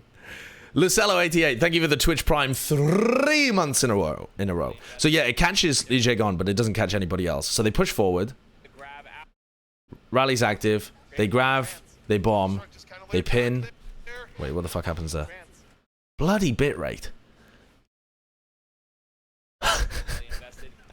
Overwatch is the hardest game I've ever watched to tell what happens in fights. So many graphics that the bitrate just can't keep up. Okay, so they go for the Grav-Bomb combo here, which is necessary because they've tranced it. This isn't a situation where I think they use Grav-Bomb where they shouldn't. So I got a WhatsApp voice call from Johnny. The fuck?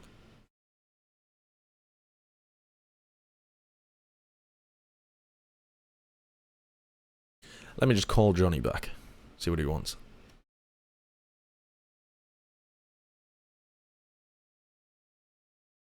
Hello. You're in a rocking chair in Home Goods. Okay. Yes.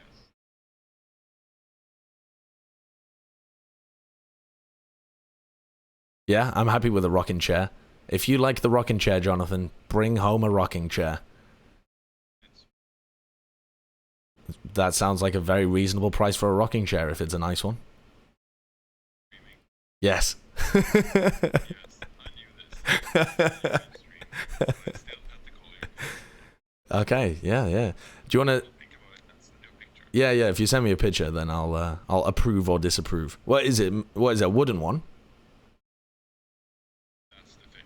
It's not a wooden one. Okay. But it's like A comfy... Do you mean upholstered? Yes.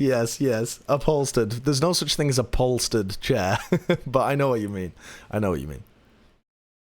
Okay. Alright. Yeah. Send me a picture. Okay, sweet. I'll say hi to Twitch chat. You say hi to Steph for me. Deal. Alright, see ya.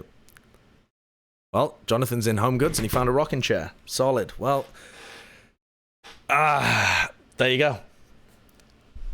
We also already have, chairs that rock in our, what do you call it? On our patio. Jonathan's a big fan of the rocking chair. The rocking chair movement. He loves it. Wait a second. I'm just going to increase the volume here a little. So that I can hear myself a bit more. Okay, so now I can't remember if you guys knew what was happening in this grav. But so they've done a Grav-Bomb. They've landed a fatty Bionade in there as well.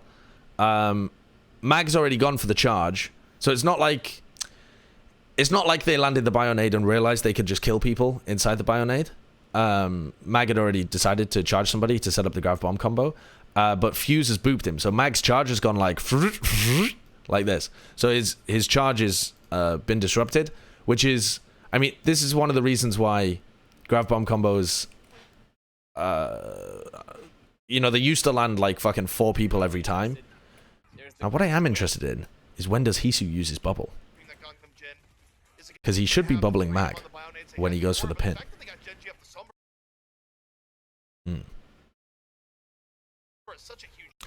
I don't want to say it, but I'm going to say it. Hisu's bubbles are trash. I was more impressed with QOQ's bubbles when I saw him play.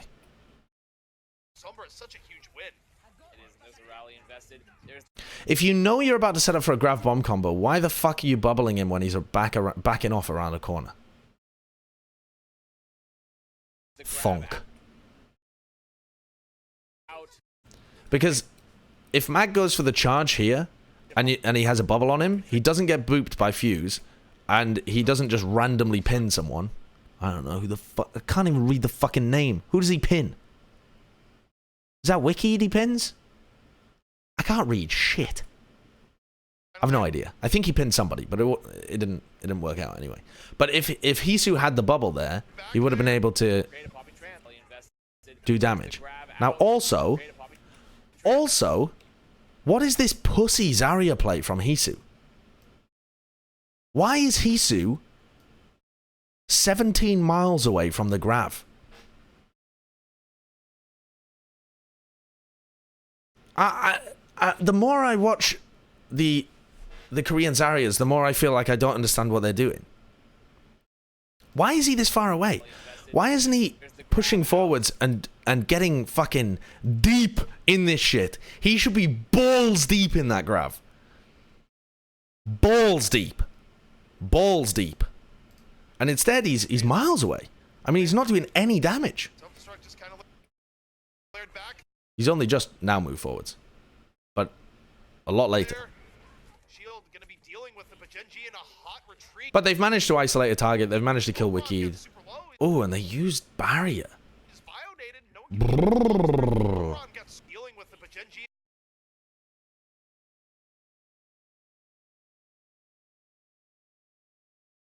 Why do they use barrier? Why do they use barrier when their Rhine is out here? They've already lost the fight. You'd only use barrier if you thought there was an opportunity to re-engage and actually win. It's shocking. It's like really bad.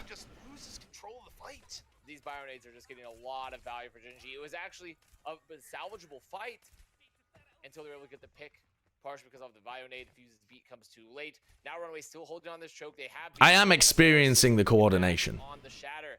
Just overall ult economy advantage for RunAway. Positional. I think it's very clear that Gen G are making a shit ton of mistakes and RunAway are a lot better. But this is getting close to last fight. it just makes it so. It makes it hard to even figure out like how good RunAway would even be if this is the second best team in Contenders' career and they're doing shit like this. Final 30 seconds for Gen G. They've evac off the Sombra. They're hoping to win 3-3 versus 3-3. They do have the edge that they That was have close. Zen.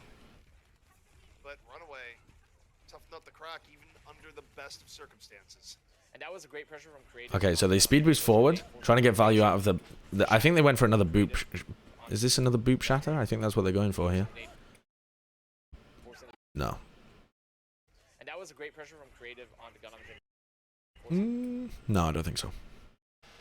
LeeJaeGon wasn't quite in position. I think Mag was just trying to shatter around the corner and see if he could find people off guard. They have got to sleep onto Wukiel. So Grav comes out.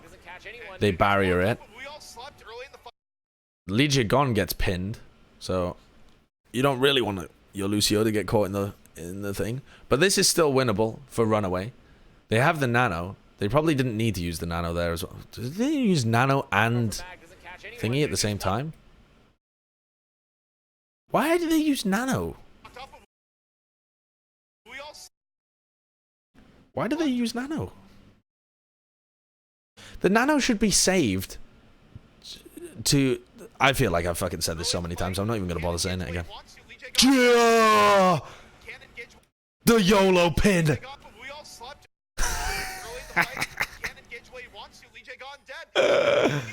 Oh, fucking hell.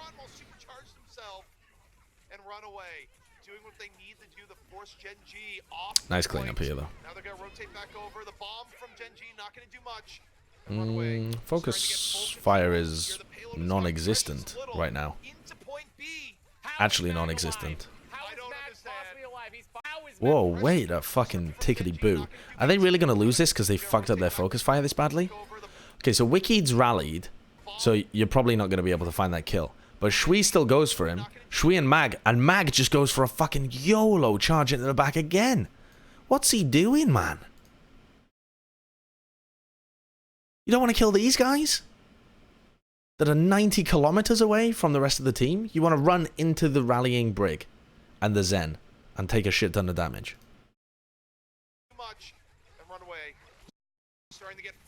And Hisu is so passive all the time. So passive. Nice bubble to be able to save Mag as much as possible. But Mag just charged into the back. Oh, RunAway are going to lose this fight. Oberon's got Shatter here, and things have got messy enough that he should be able to land it, especially with Mag dead. You should be... Okay. Oberon should have gone for that Shatter and used it to build up this Grav as well. Like the Shatter, you get Shattered so quickly, and Shatter's so often an unreliable way to win fights that if you have an opportunity there to shatter two tanks, these guys, and Stalker can build up to like 60% ult, or maybe a little bit higher. I'm not exactly sure of the numbers of what he'd be able to get to. Okay, they do go for it. They just go for it a little late. They go for it really late.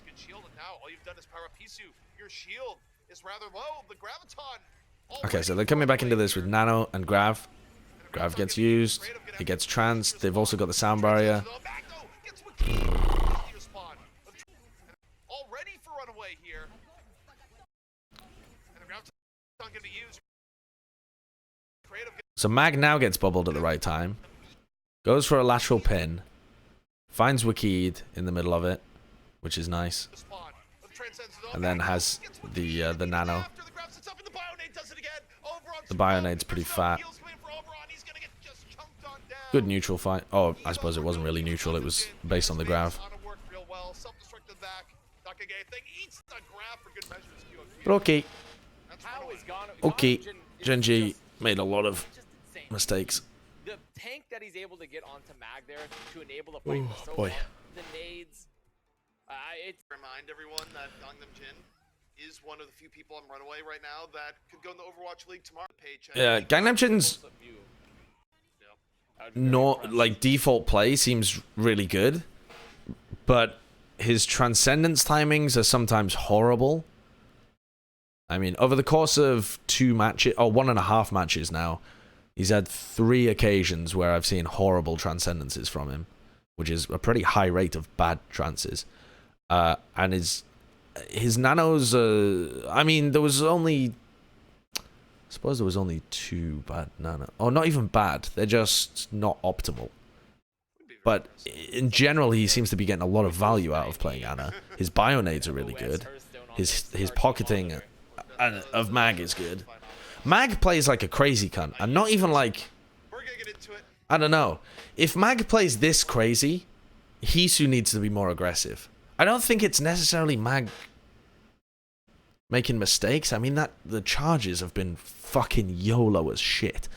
But it's on the rest of RunAway to play around that. And I think the biggest change that I would make is that Hisu needs to play more aggressive. It's RunAway on the attack, and they don't have to bring it very far. Genji. Will you make any merch? No, I don't think so. Easier said than done. It's a pain in the ass to make merch. I don't need more money.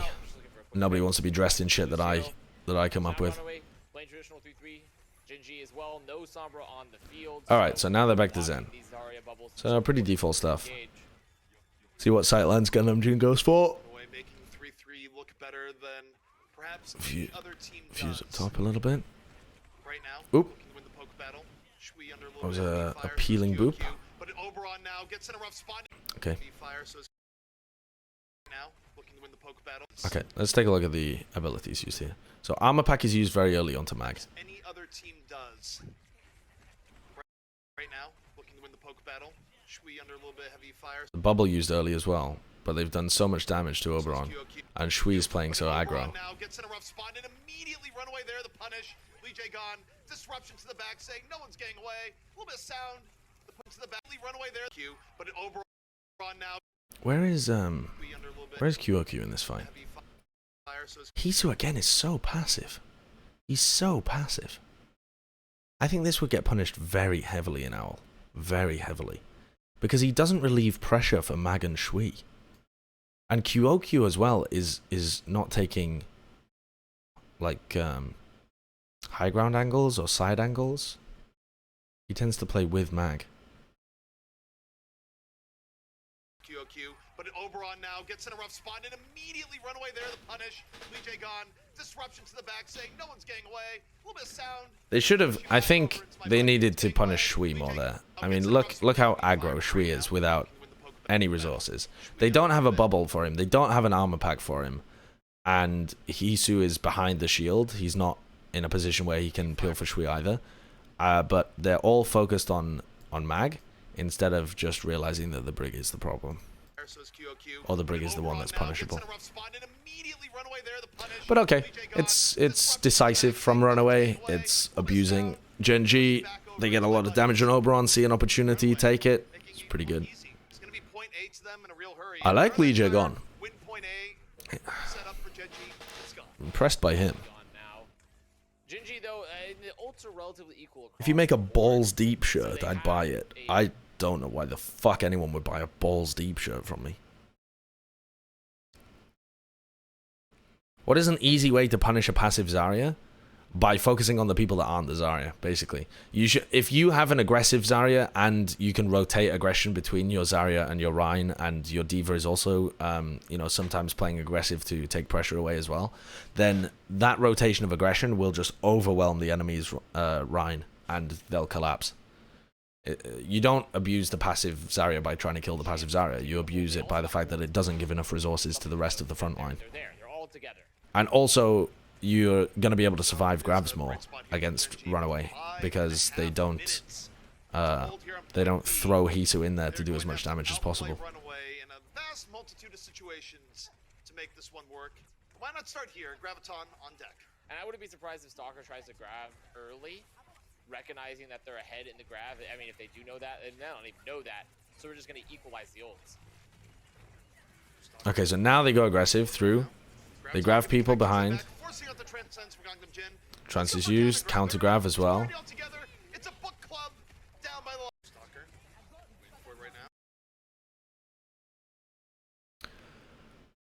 Now, why does Creative use his trance here? This is just another straight throw from Genji. He uses his trance to go aggressive in a grav that they know they have a trance for. I don't think the understanding of how to play grav situations is the same in Contenders Career as it is in Owl at all. If both teams have grav and both teams have trance, then you abso-fucking-lutely need to save your trance for the enemy team's grav. Because if you try and grav and trance and use the trance to get aggressive in this grav, the enemy team's just going to counter grav you and you're fucked because you don't have a support ultimate. So what? I mean, what are they hoping for here? And it's not a situation where they have Grav-Bomb. If they have Grav-Bomb and they wanted to throw the trance in to ensure that the Grav-Bomb combo went off, then okay, that's a different scenario. You're probably still going to get counter-grav though, and stuck in point, and you won't be able to follow up on the bomb. But I guess that makes slightly more sense, but this makes no sense. This is just a throw from Genji. Because their trance runs out, what, now? And they're still caught in a grav. They grabbed at the exact same time as Gangnamjin. These guys got released first. These guys are all clumped up. They're all taking unreal damage. Just really bad play.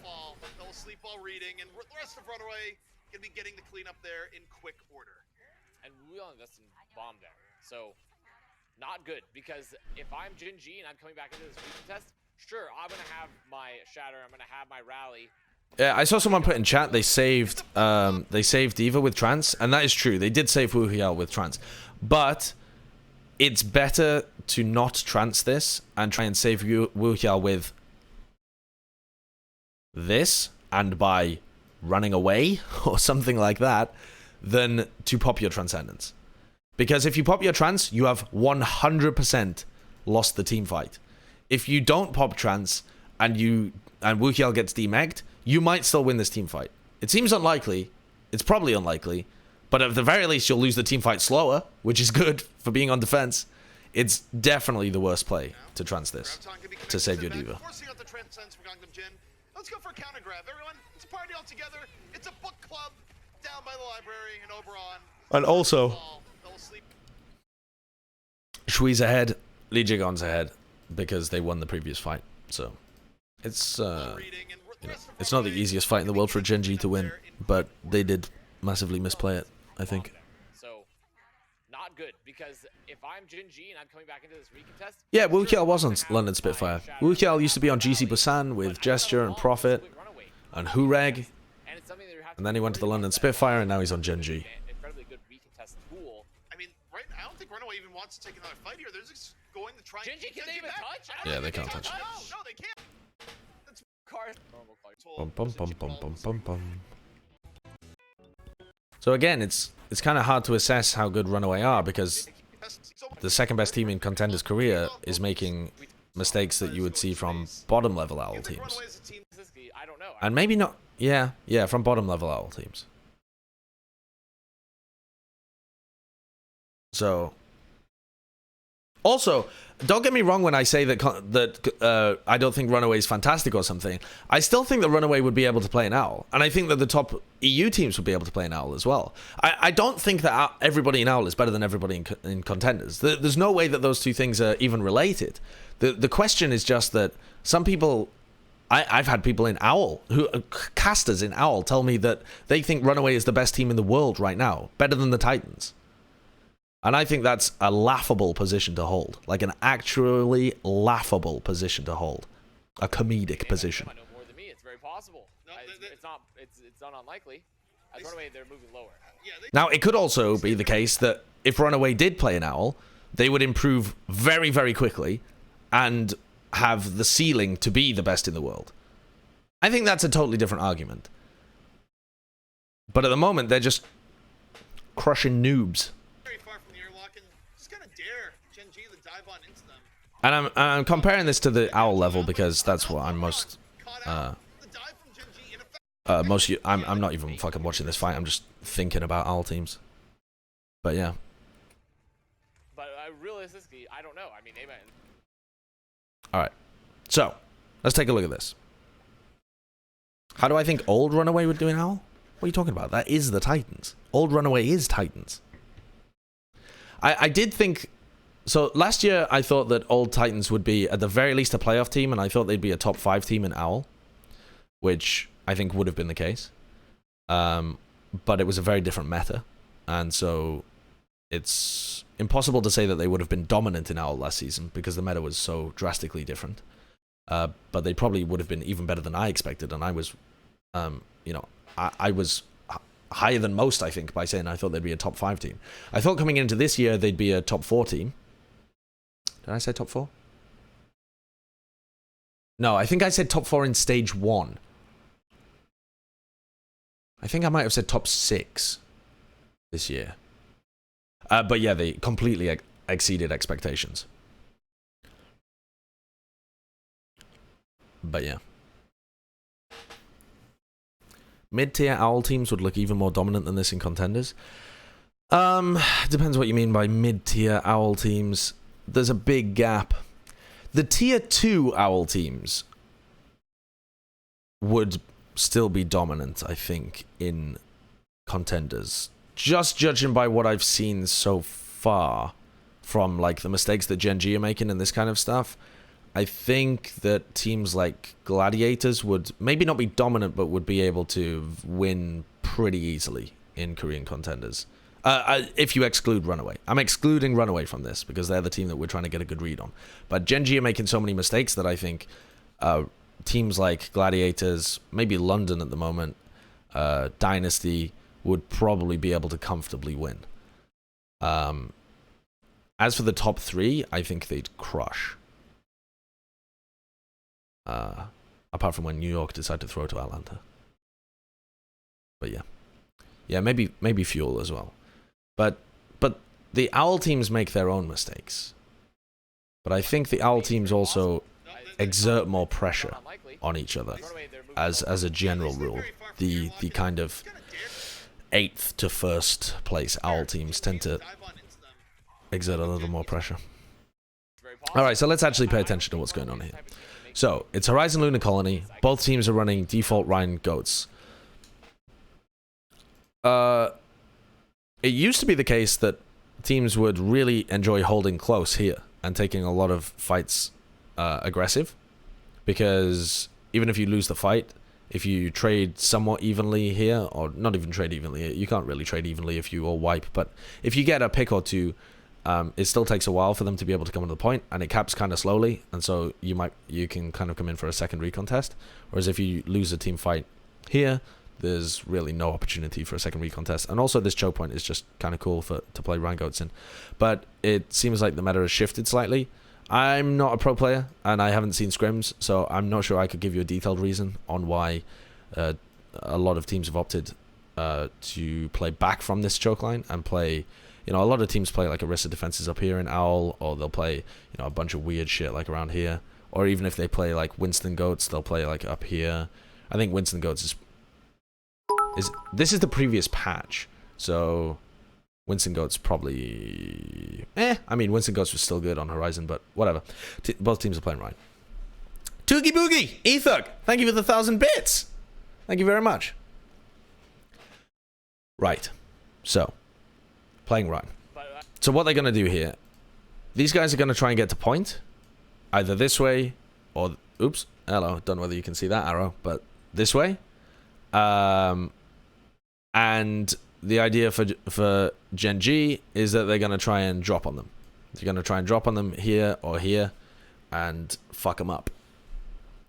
RunAway know this, so when they get to these kind of situations, they're going to look to bait Gen G in and kill the people that are going aggressive. That's generally how you're going to expect these neutral fights to go.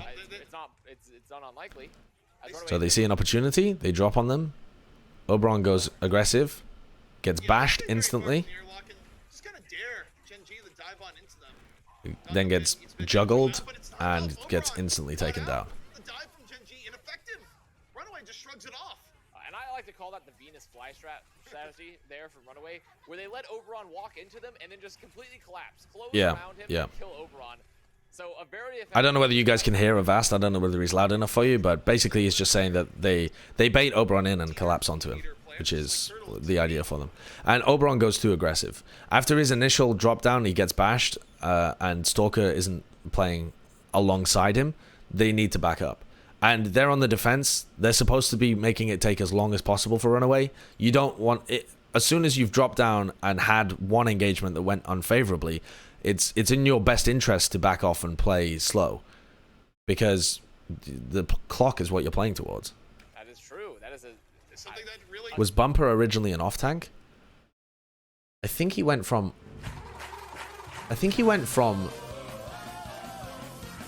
what did he go from? Lucio to off tank to main tank? I think he or was it off tank to Lucio to main tank? Right. Off tank to lose. Oh, it was support first? I can't even remember which way around it went, honestly. But I think like Apex Season 3, Haxar was playing Lucio and Bumper was off tank. So I think Bumper must have started on Lucio. And then at some point, Bumper was playing off tank and Janu was on Lucio as well, if I remember correctly.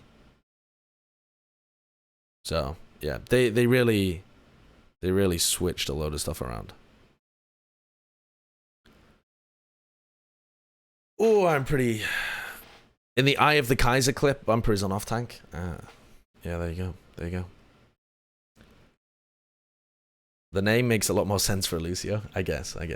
Tipman5 has gifted a tier 1 sub to Overwatch Scrubberino. Thank you, Tipman5. Appreciate it. And Envy187 has resubbed for 2 months in a row. Sub Josh. Thank you. Thank you very much. Thank you. Bumper switch to Lucio when Runner stepped down. No. You sure? I thought someone else was switching time with Runner at that point. Was splitting time with Runner. Bumper is actually his name Bum plus the purr from Reaper. Huh. Who was it that... Who used to play Lucio when Runner wasn't playing Lucio? Slime. Was it? Way back then? No, it wasn't. Wasn't Slime all the way back then? I love this emote. It's truly a classic. It really is, isn't it? Slime definitely... Was it Janu? Okay, now I'm interested. Oh, am I going to leak something if I launch this? Yo! Yes, I am. Jesus Christ, I'm so fucking awful at that.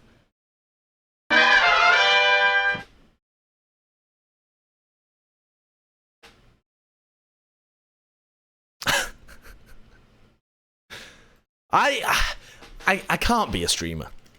I need to stream things and then edit them afterwards. All right, what was I going to do? Okay, I was going to look back at RunAway.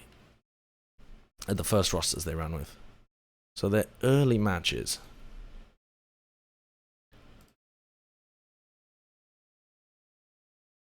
So their first ever the first ever roster we saw was this one.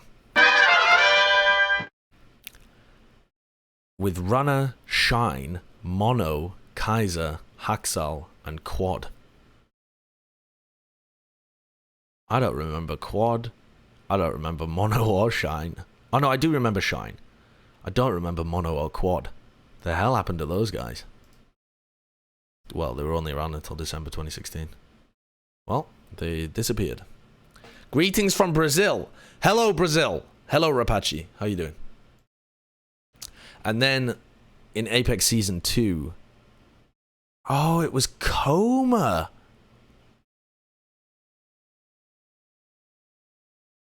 Huh.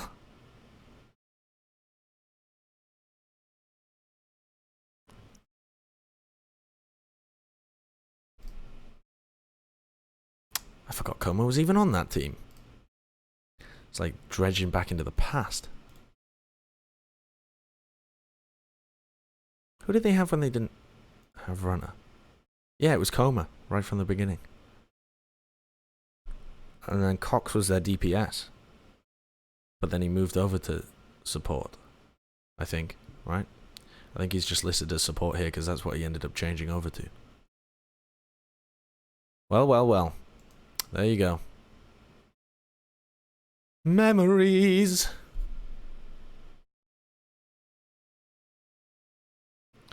Okay.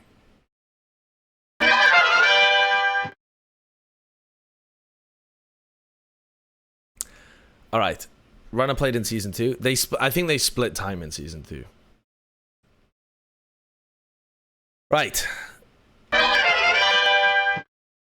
Let's take a look. So, what happened here? Now that I'm trying to remember. How did we even get onto talking about that? I have no idea.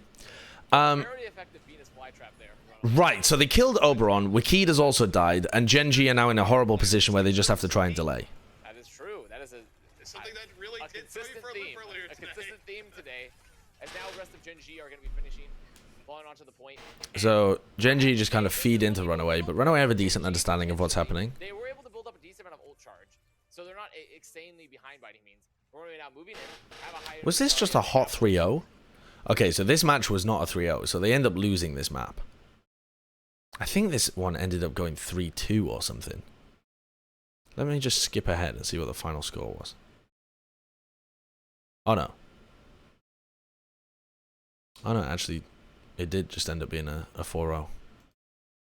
Alright, well, fair enough.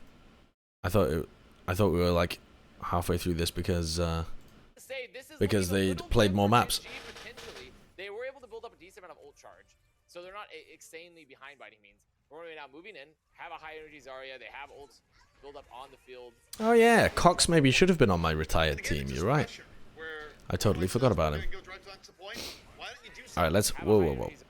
I need to get a drink in a second, but...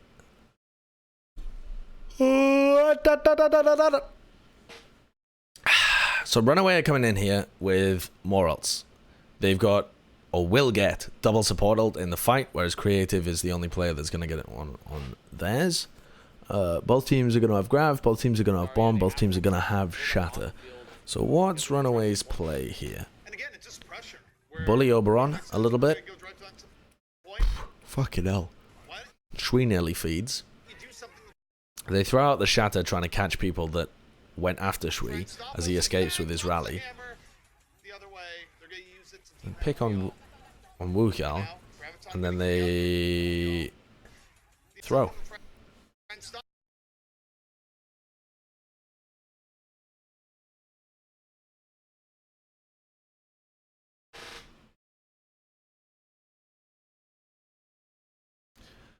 Why does Creative think he can trance when the other team has Grav?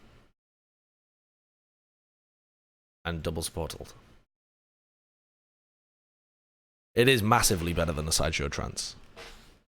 I never compare pro players to my own play. Unless I'm joking.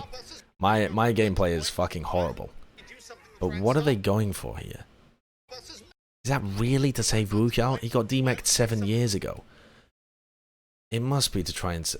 Or maybe it's... Is he reacting to the Shatter, but his reaction times are horrible?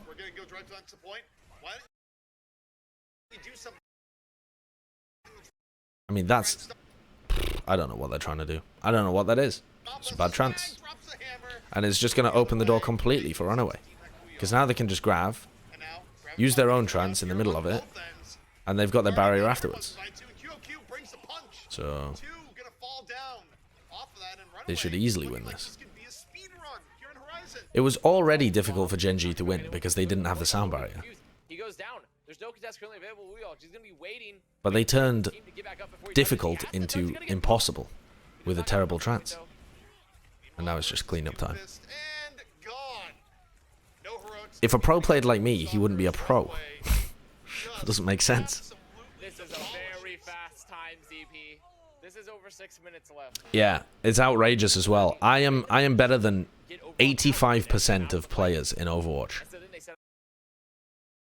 I'm better than 85% of players in Overwatch. You've seen me play, and I'm better than 85% of players in Overwatch. Set up their grab afterwards. Set up their bomb. I think Diamond is top 15%, right? Maybe it's top 20. I don't know. I thought it was something like that. I think Diamond is like top 15. I seem to remember that from somewhere. Again, it's excellence heading on out. I've seen bronze players better than you. Bring it on, son. You guys talk the shit when you're in my chat. Do you know how much I'd clap you if a bunch of you bronze fools just wandered your way into my lair? I'd annihilate you scrubs. You wouldn't have a fucking chance. Venus flytrap of sorts. You know, usually I'd body you. The engage where Gen G went down on. I'd body you. Why you don't see a lot of teams go left is that you see the defense take that fight more often than not. Do you remember the boombox trances from season 0? Yeah, I remember boombox trances from last year as well. Some of boombox's trances weren't great, but they weren't as bad as this. Usually isn't successful for the offense. Actually, some of them were, but most of them weren't. Not only for the offense but for the defense, because what can happen to defense, which we just saw there. It wouldn't be. It would be an honor to be bodied by you, sir. Even though he has everyone there. Bring it, Diamonds N. I'm a GM main tank. I didn't say I could beat the GM people in my chat. I said I could beat the bronze people in my chat. The people who are in bronze saying, I've seen bronze players better than you. Fucking come at me. I'm diamond for a reason, bitch. I'll slay you. I deserve to be in high diamond. And unfortunately, I play with Bren, and he throws me down to low diamond. Do you know how I get my SR back? Do you know how I stay in diamond after losing on stream all the time? I solo queue my way back up. I know this might blow your little fucking minds, but I tend to gain SR when I solo queue, and I lose it when I play on stream. Otherwise, what do you think I'm doing? Is it just black magic that I stay in diamond after losing every game that I ever play on stream?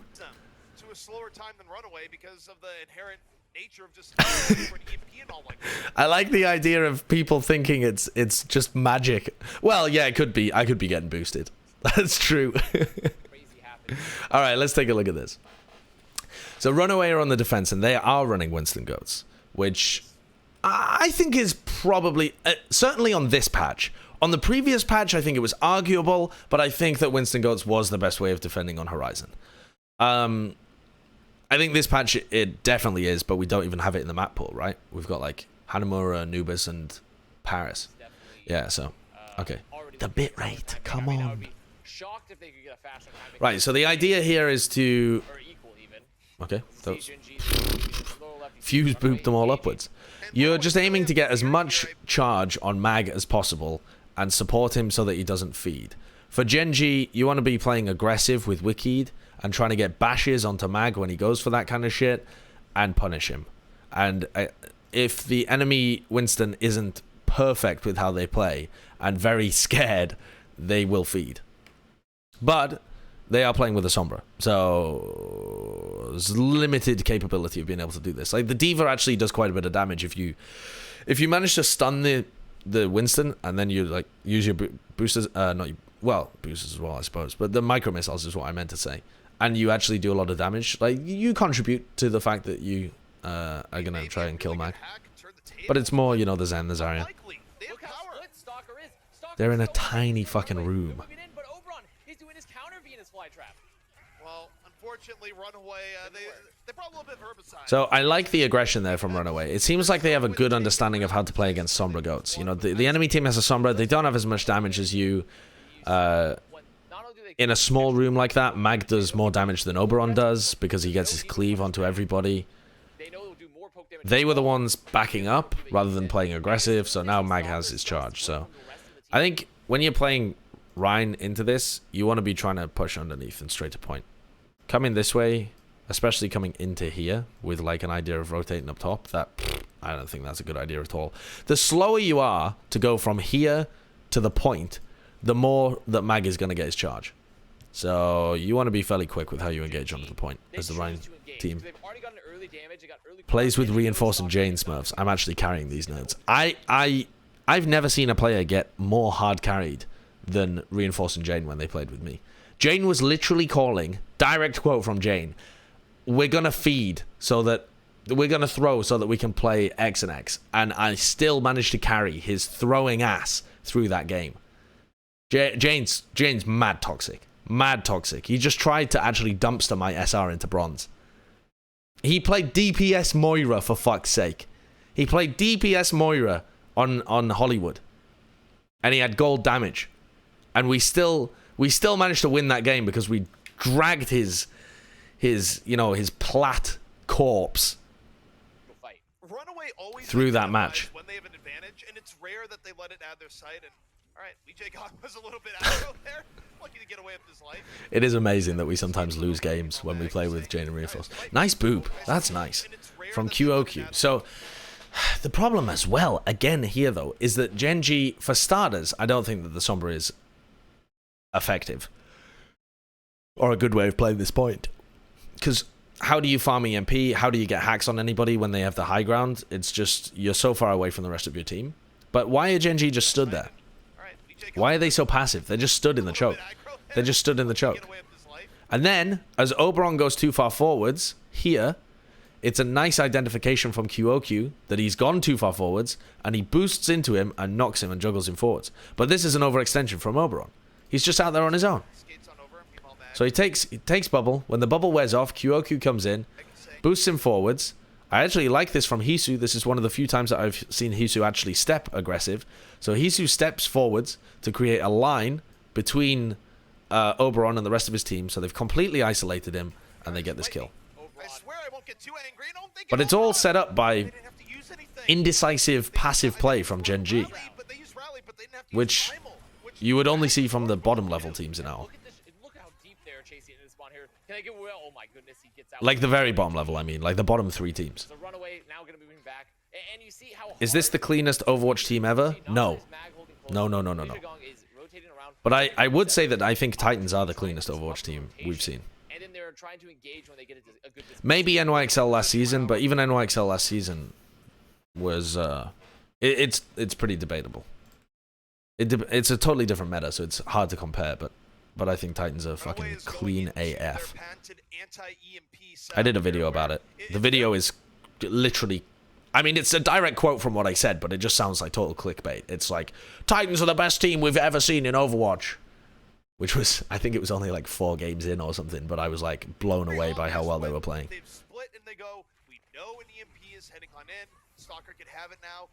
Okay, so they're backing off, they're rotating around.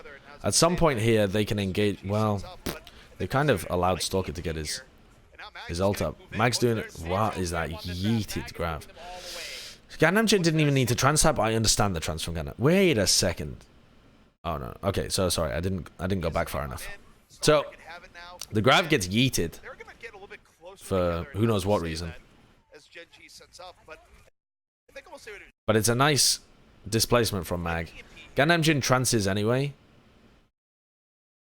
That's okay. You know, the trance is really designed to counter the Grav in the way that these two comps play against each other. So even though Gangnamjin doesn't need to, it's, you know, it's not a bad trance. And I want to make sure that I call out when players don't make like bad plays, so that we don't get in the habit of just always thinking like, you know, confirmation bias. So, okay. So the Mag's actually managed to find an isolated target, but now he's been hacked as well, so he needs to be peeled for. So they give him armor pack, they give him bubble, and they grav as well to make sure that he stays alive. So I really like that from RunAway. That's great support for Mag. So they do the similar shit to the Titans, where they're so aggressive with their main tank that you're forced to... I mean, sure, the Grav, there was no chance of ever following up on that. So it's a poor time to go for a Grav. But the EMP is what I want to focus on here. Is Gen.G felt like they needed to use the EMP to kill Mag to be able to win the fight afterwards. And that's a direct consequence of playing so aggressive with Mag and being confident that even when he gets EMP'd, you'll be able to peel for him. And the ult is... The Grav is both peel and fight winning. The Grav stops people from going aggressive on Mag, so Mag can then hide and then get healed up when he and get his abilities back and then attack, and they wipe people. And this is what Titans are really good at as well, is using what would normally be considered offensive ultimates like this and like the Nano Boost. Let me think, is there really another one? The Earth Shatter as well, actually. They're pretty good at using Earth Shatter to peel for the rest of their team, but a lot of people are really good at that. But these are classically thought of as like, or they were classically thought of, maybe before this kind of stuff. I don't want to presume that nobody thinks of them like this anymore, but they were classically thought of as very aggressive ults. You know, you engage with the Grav and you try and catch people and kill them. But I really like this style of play where you fucking go wild with your main tank and you peel for him using these fight-winning ultimates. And it means that they're forced to deal with your main tank, but in dealing with your main tank, they are in position to then get team wiped, and the entire thing just takes a long time and is pretty difficult to counter. So I think that was a good play from RunAway. Like, that was pretty nicely coordinated. Wait, they used barrier?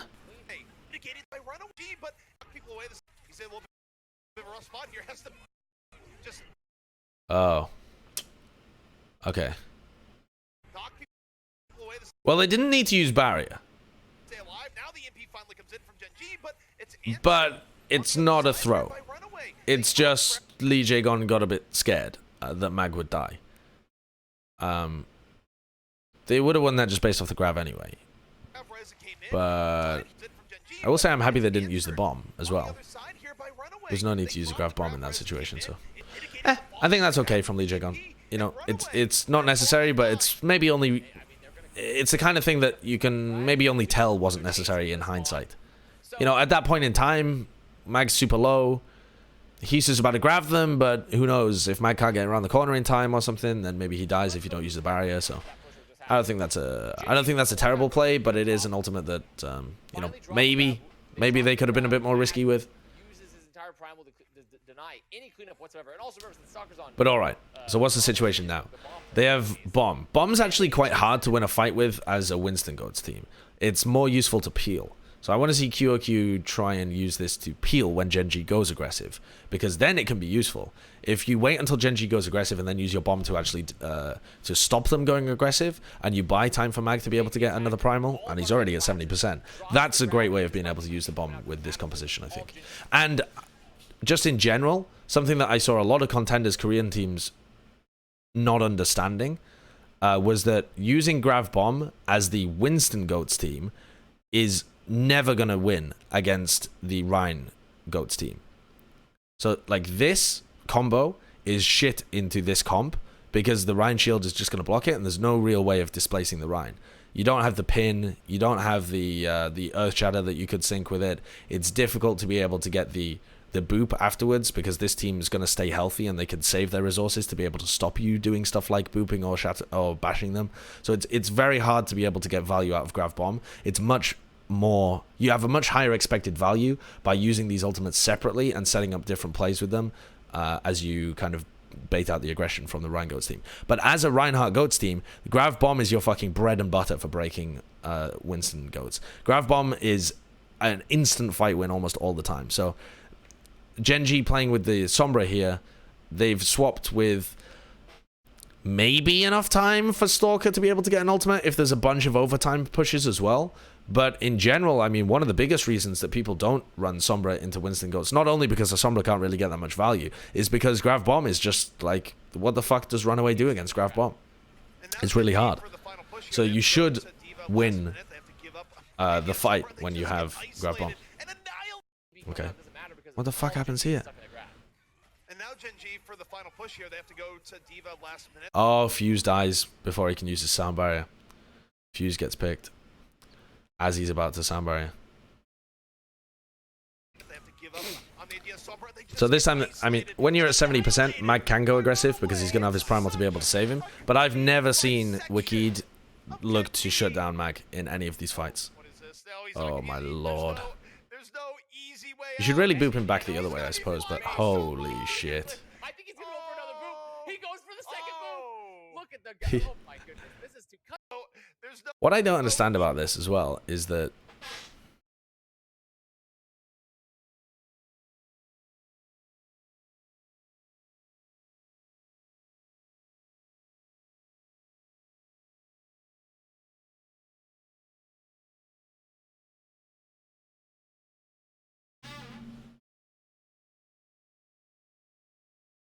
no, my mind has just been blown by physics. Don't worry. Easy way out. And also He's gonna be he's in flying space. for Don't so worry. long.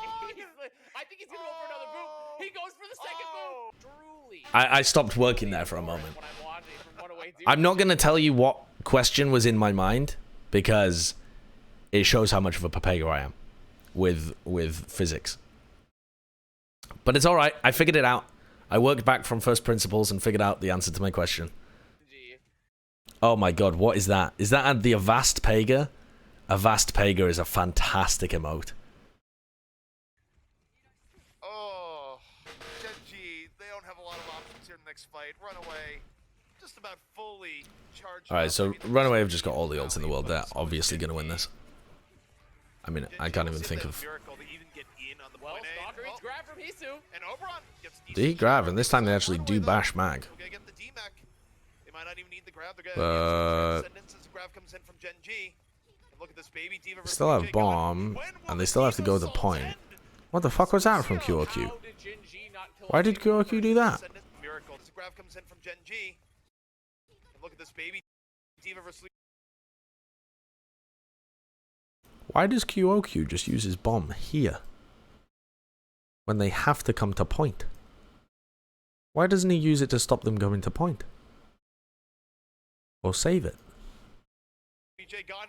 When will the D.Va assaults end? What was that? Bomb.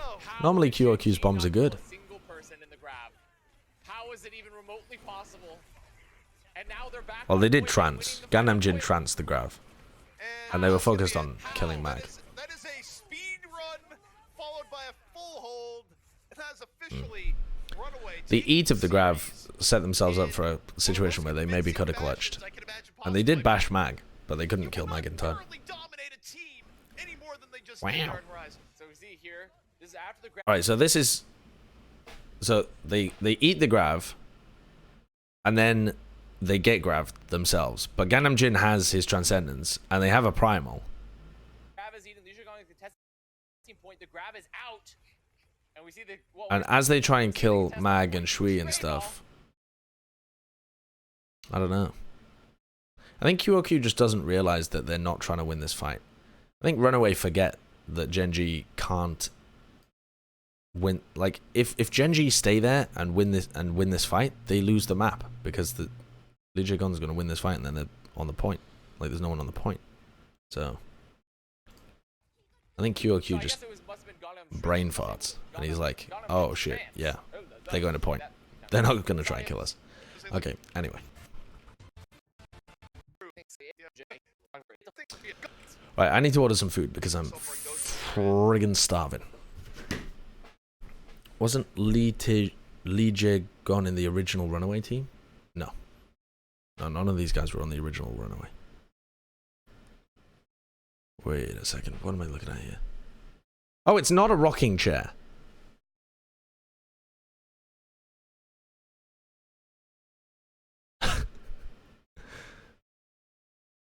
That's not a rocking chair at all.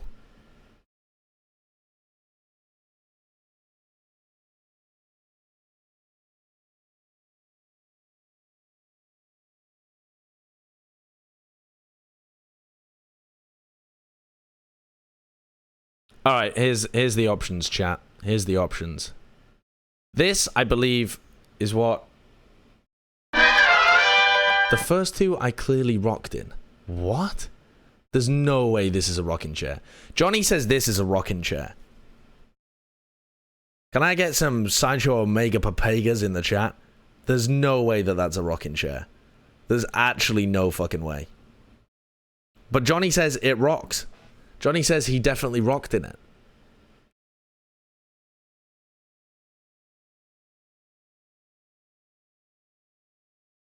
Then this one, he says this one's a rocking chair as well.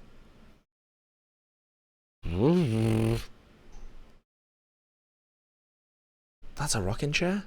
Don't look like a rocking chair to me. Johnny thinks this is a rocking chair. I just don't know what to... I don't know what to say. I don't know what to say anymore. No, he didn't think that was a rocking chair. he didn't think that one was a rocking chair. Those were dining chair options. I like this. I think this one looks sick. I think this one looks the best of all of them.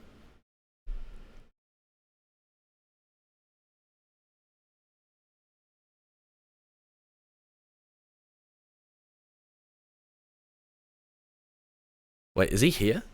I can hear someone fucking around in the kitchen. I hope it's him.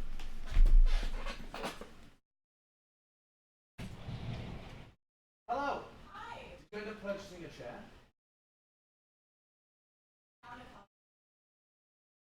I don't think they were rocking chairs. No, one of them was absolutely. They weren't. No.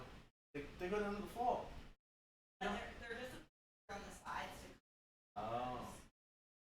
It's very similar to that. Yeah. It rocks. Yes, the last one looks the nice.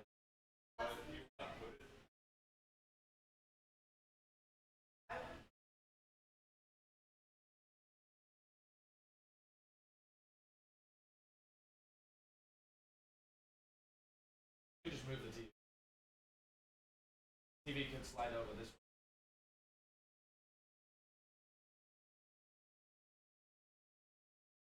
I'll take a look at it. Oh, the classic painting. Yeah. Purchase away. Sure. Yeah. Up at the back there. Sweet. Yeah, sounds good to me. All right. Bye. Okay. Woo. All right. Hello.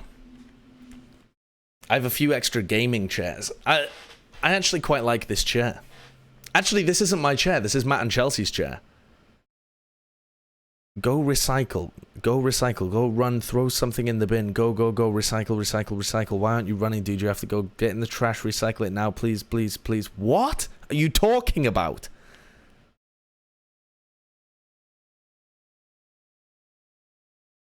What is wrong with you people?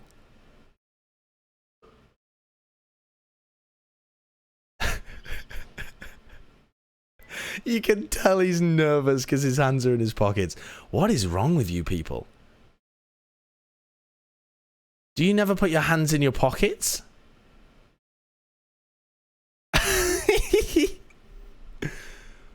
It's Earth Day. Oh, fuck yeah. Earth Day. Yeah. I don't have anything that I can instantly recycle, so there you go. How is hands in pockets British culture? Do you never put your hands in your pockets in America? Hands in pockets is the default. What do? Just stand with them by your sides? Hello. Good day, ma'am. Good day. Fucking hell. Crossed arms is default? You're wild. Only Brits put their hands in their pockets. You just put your thumb in your pocket. That's the most fucking cowboy shit I've ever heard of. We put them in our gun holsters. Jesus Christ. Alright, anyway. Crossed arms is more feminine thing? What are you talking about? No, it's not at all. Left hand scratching nuts is default. Yeah. Alright, I don't know what... Having awkward gamers from Twitch chat assess body language is the weirdest conversation I've ever had in my life. Alright, anyway, let's carry on with this. Did I use the owl playoff machine? No, I didn't. Scratch your nuts and sniff it to prove you're alpha? I'm not reading these comments anymore. Okay, let's get on with the game.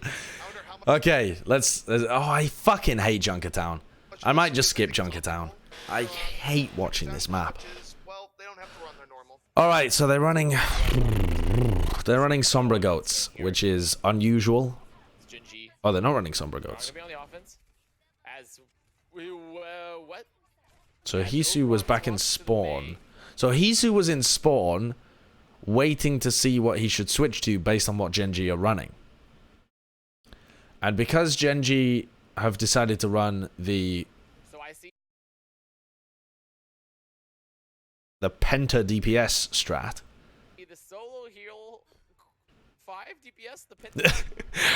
Avast was about to say quad DPS because there really isn't a word for Penta DPS.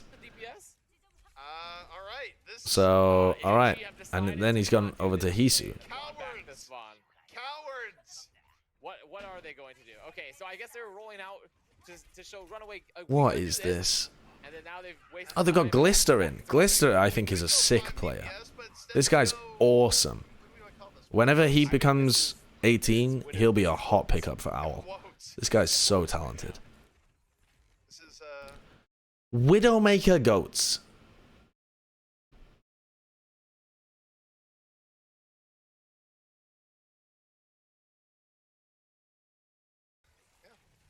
In action. And note that RunAway did swap as well. Hisu is on Widow, so... Woats v Woats. Yeah. Alright, did not expect, but willing to watch it. Oh, Glister could have put Genji in such a good spot there, just a little bit off the head. Does get some damage on Widowmaker Goats. Frag. A lot of early position here for Genji.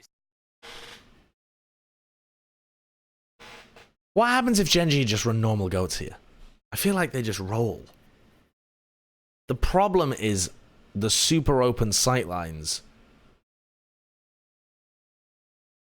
do give Hisu an opportunity to kill their supports at times.